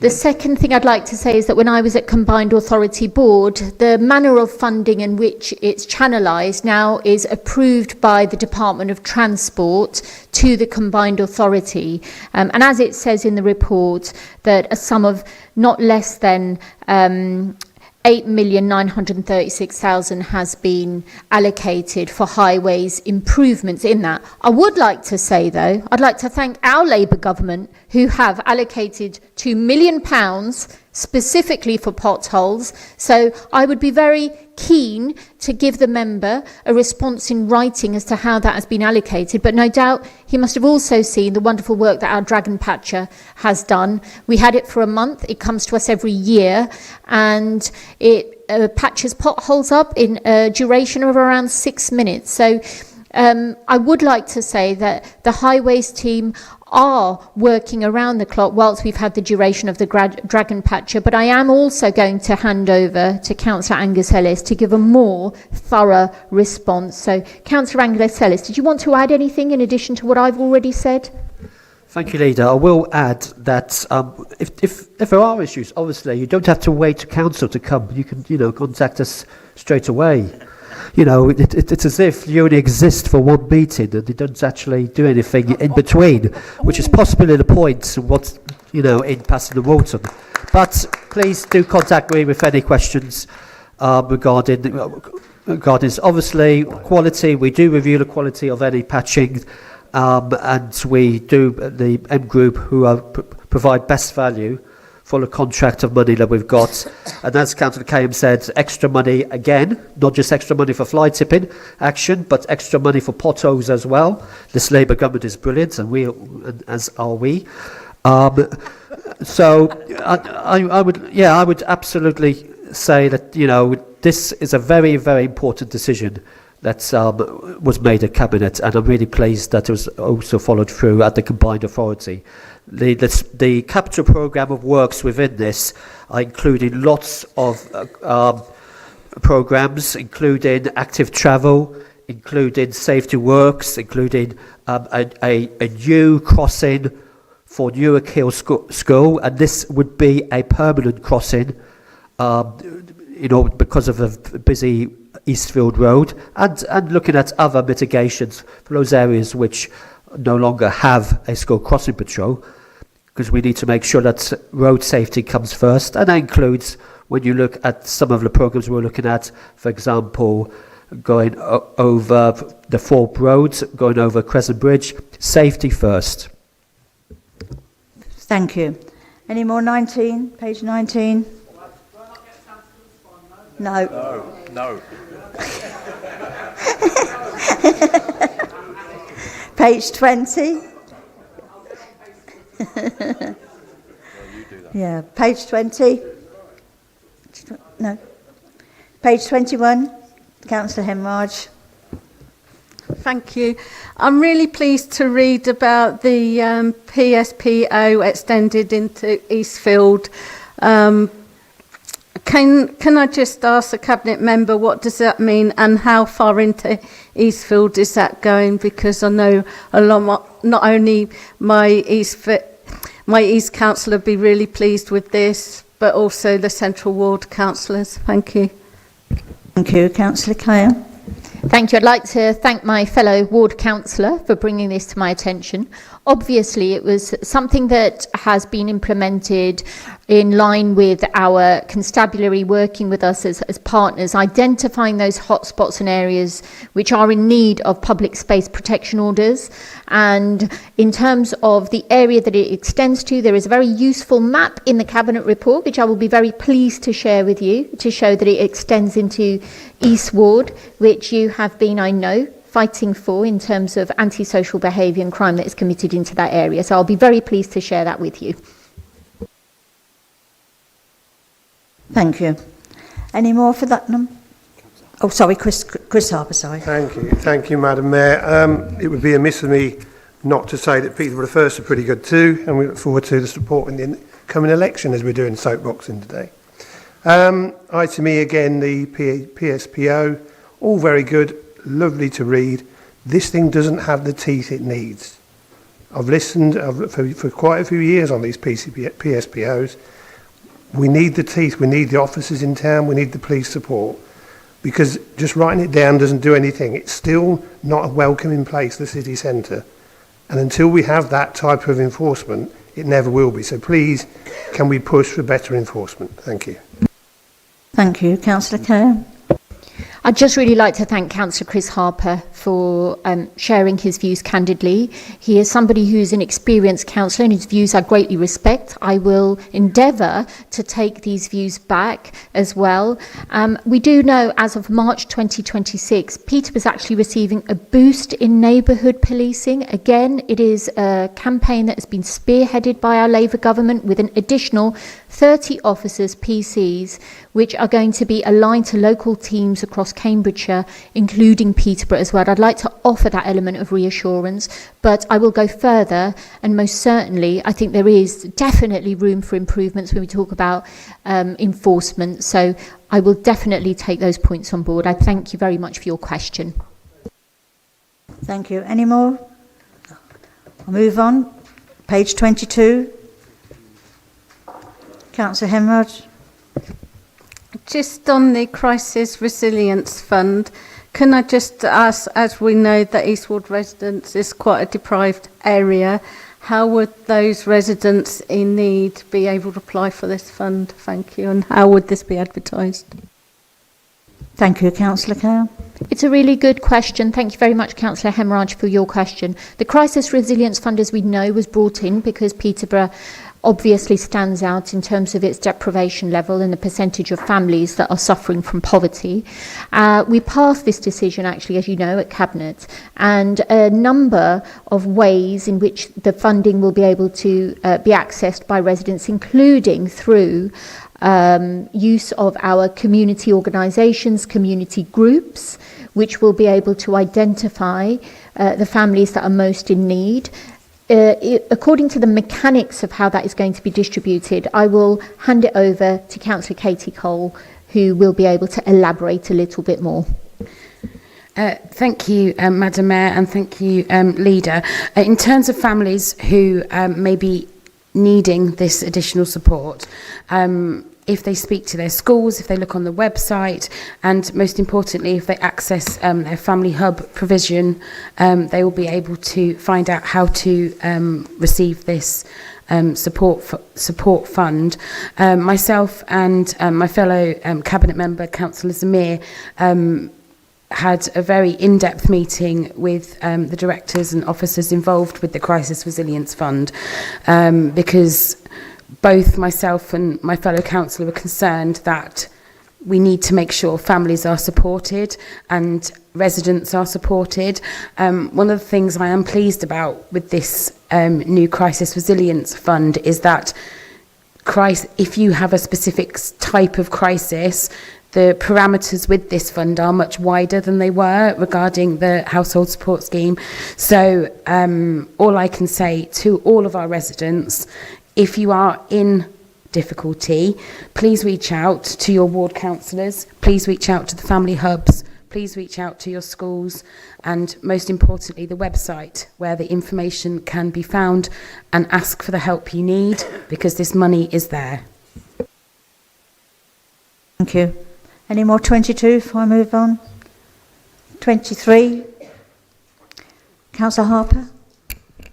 Yes, thank you. Thank you, Madam Mayor. This is J, to do with the insourcing of Aragon services. Again, can I be assured that we're going to put the right supervision in place within the council to really drill down to make sure we're getting value for money and quality? I've had this in the past where I've asked things like, who checks pothole repairs to see if they're any good, to be told they just select some to have a look at. Well, really, most companies, I work for a company where any job we have to show photographic evidence to prove it's been done to the right standard, and we go through audits and spot checks. We need to push that way with this. If we're going to take them on, and we are, take them in-house, we need to have a really good way of scrutinising the work, the quality of the work, and make sure we're getting the value for money that the public deserve. Thank you. Thank you. Councillor Cam. Thank you very much, Councillor Harper, for your question, and I completely align with your thought process on this. This has been a real arduous labour of love in terms of bringing the service in-house over the last 18 months with extensive consultation, not only with staff members but also with people across the board, and our council officers have been deeply embedded into making sure that they got the governance right on this, something that historically hasn't taken place within our council, but we are the administration, as you know, in coalition, who have made sure that we've set the precedents on that and hope to move that forward. In terms of overseeing, it's incredibly important. Yesterday at Cabinet, we made the decision to appoint our chair as one of our officers to oversee exactly some of the points that you've raised. I will hand over, however, to Councillor Angus Ellis, who has been invested in this more deeply than I have, which is a second layer of scrutiny over this process. So I hope you'll be reassured by the answers that he gives you. Councillor Angus Ellis. Thank you, Leader, and thank you very much, Councillor Harper. Thank you, Leader, for going to the most recent briefing with staffing. Can I assure you that the big improvement, the fact that we're taking it in-house, and I will say this twice, we are taking back control of the bins and the waste resources back into council control, which is a major and a brilliant step we've been working on for ages. The officers have been brilliant, working with the workforce, working with the unions, making sure that we've got this right. So on day one, on the 1st of April, in about a week's time or less, everything, you won't notice a difference. There'll be still the great service that you were getting before, and there's opportunity for better value.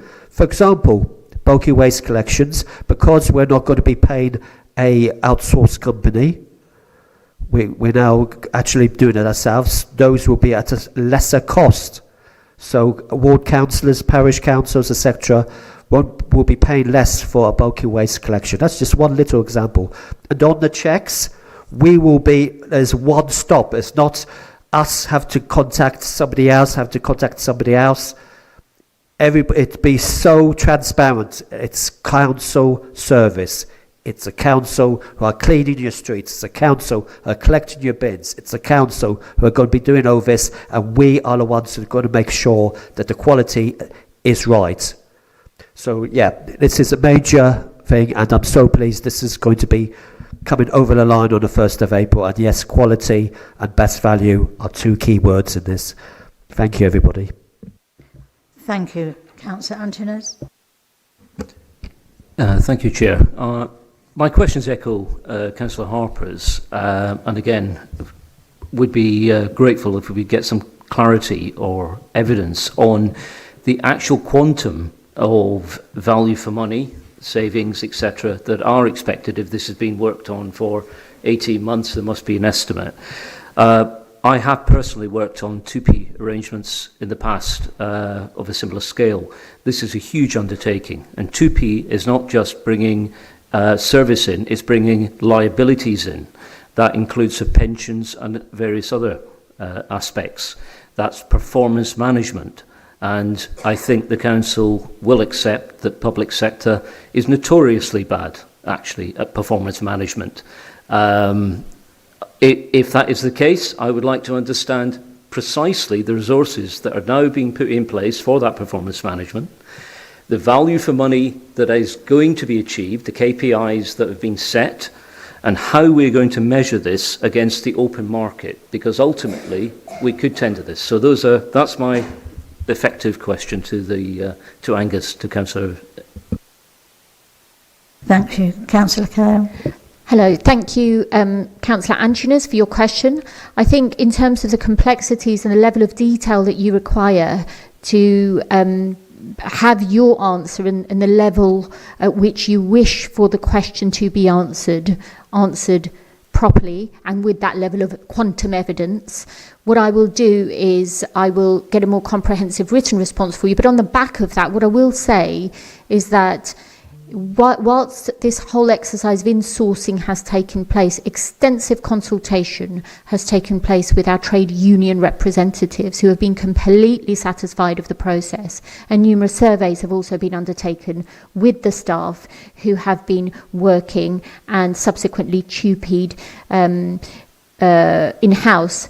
I would also like to say that 99% of staff are satisfied with the recommendations that were put forward to them and the terms of that TUPE, which is a huge achievement on behalf of not only the council but the officers who have put this work in. But in terms of evidencing the questions that you have asked, I would be more than happy for the officers to furnish you with a written response. Councillor Angus-Ellis, do you want to add anything at all? No, Leader, you took the words right out of my mouth. Thank you. Any more? 23? No, we'll move on to 24. No, thank you. Right, next agenda item 11.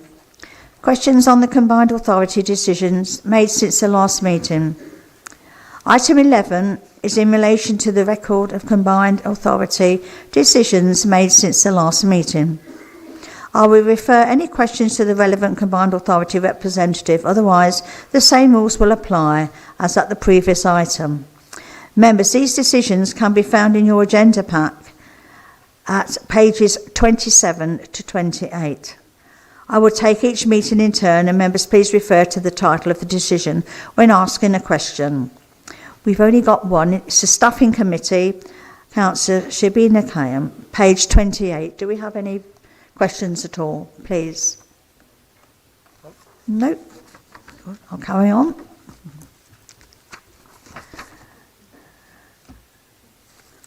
Just a moment. Agenda item 12. Motions on notice. We have received no motions on notice to the meeting, so I will move on to the next agenda item. Agenda item 13, calendar of meetings 2026-2027. Members, please note that an updated version of the appendix to this report was published with a supplementary agenda on 24th of March 2026. Councillor Jamil, would you like to move the recommendations? Thank you, Madam Mayor. I certainly would. Members, this report presents the draft calendar of meetings for the Council and its committees for the forthcoming 2026-2027 municipal year. Council is asked to consider and approve the calendar of meetings as a basis for work programming, subject to administrative changes being reported at the annual general meeting in May 2026. Thank you, Madam Mayor. Thank you. Councillor Cowan, will you second the motion and either speak now or reserve your right to speak later in the debate? Thank you, Madam Mayor. I am seconding the motion. And rather than reserve my right to speak, I'd just like to allude to the fact that this is, yes, it is a calendar of meetings, but also bring to members' attention the fact that we've had problems with attendance being quorate at a number of our meetings. And just to raise that, I think it was raised at group leaders as well, and just about our obligations as elected members to attend those meetings at the cost of the taxpayer, actually. So please, everybody, when you approve these calendar of meetings, whatever committees you're allocated to in May, make sure you accept and give your apologies and allocate, I'll say to my own group, find your own subs to attend those meetings. Those are part of our responsibilities as a council, and I just thought I'd raise that if people didn't mind. Thank you. Thank you. Does any member wish to begin a debate? No? Councillor Jamil, would you like to say any more? I was going to say jog on, but it might not be appropriate. Yeah, go move on to the next business, please.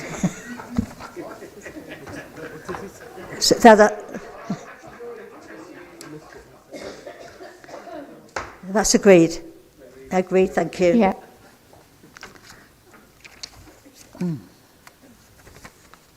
So next one is agenda item 14, pay policy statement 2026. Councillor Jamil, would you like to move the recommendations? Thank you, Madam Mayor. I certainly would. The Localism Act 2011 requires councils to publish an approved pay policy statement for public transparency. The latest statement meets all the legal requirements, notes no significant data changes, and highlights increases in minimum and average pay for the lowest 10% of staff. The chief executive's salary is 8.47 times that of the lowest paid staff member, below the sector guidance of 20 times. The policy will be reviewed regularly and is recommended for Council for approval. Thank you, Madam Mayor. Thank you. Councillor Cowan, will you second the motion and either speak now or reserve your right to speak later in the debate? Thank you, Madam Mayor. I second the motion and I reserve my right to speak at all. Thank you. Does any member wish to begin the debate? No? Councillor Cowan, would you like to reserve your right to speak? So I don't need to speak, and I'm happy to approve. And Councillor Jamil, do you want to sum up, say any more? I'm happy to move on to the next item. Right. Shall we go to the vote? Is it agreed? Thank you. Agenda item 15, appointments to committees. Councillor Jamil, would you like to move the recommendations? Certainly would, Madam. Members, several of the Council's committees currently have vacant seats which have been allocated to non-grouped members of this Council. Since the previous meeting, Councillors Antunes and O'Neill have contacted the monitoring officer as the proper officer requesting to be appointed to some of these vacant seats. Members, Council is asked to approve the proposed appointments to vacant committee seats as set out in Appendix 1 to the report for the remainder of this municipal year. Thank you. Thank you. Councillor Cowan, would you second the motion and reserve your right to speak? I second the motion, reserve my right to speak, and Councillor Fitzgerald is advising that we just agree the recommendation. I think we've got Councillor John Howard. Did you want to speak? If I may, Madam Mayor, I won't keep everyone long, sorry. Just one observation I want to make. We still haven't got a vice chair on Sustainable Future City. Doesn't matter in this municipal year, but because the administration has been messing around with chairs for the last year, gaps like this are appearing. Going on what you said earlier about having good attendance, we also need good structure on chairs and vice chairs. So as we go into the next municipal year, doesn't matter now, but can we please sort it out? I just want to say that, yes, we will look into it, but to use the word messing around. We haven't been messing around. The thing is that you refused to take some of the chairs that we gave you. So, let's be honest. And we've had to change the way that the committees have been allocated in terms of its membership, because the membership of political groups has changed every single month since this administration came into being. So we weren't really left with a choice, if you ask me. Councillor Fitzgerald. I can't let that pass. So all the committees that have the problems are not the one committee, thank you very much, doff my cap, that you offered to Marco, which was, I believe, employment, nothing else. In terms of, I think it's going wrong because we have a council so split in terms of nobody has an overall control. So nobody is marshalling the independents mainly in terms of those are where the gaps are or where things are falling through. I think from our part we've been caught short on a couple of times because there was a misunderstanding, but all the Conservative members do try to attend. Am I right, John? I'm getting a nod. If somebody didn't, it is a mistake, but I don't think that's where it's going wrong. I think it's going wrong because we have such a split council. There are as many independents, if not more, than there are any other party. I think Labour are on 13, soon to be on 7. So I don't know where we're going to go then, folks. No, we might be equal, actually. If only Dennis and Alison were staying to save the day, it'd all be good for you. But anyway, I am joking, Madam Mayor. But I think John is right. I don't think the system isn't working. Whatever it is, it's not working. And, we'll take some responsibility if needed, but I don't think that's where the problem lies. Thank you. Any more speakers? Councillor Kane, would you like to reserve your right to speak? I don't want to speak anymore, thank you very much. Councillor Jamil, would you like to sum up? No, I'm happy to go to an agreement if we can get one. Agreed, thank you. Thank you, members.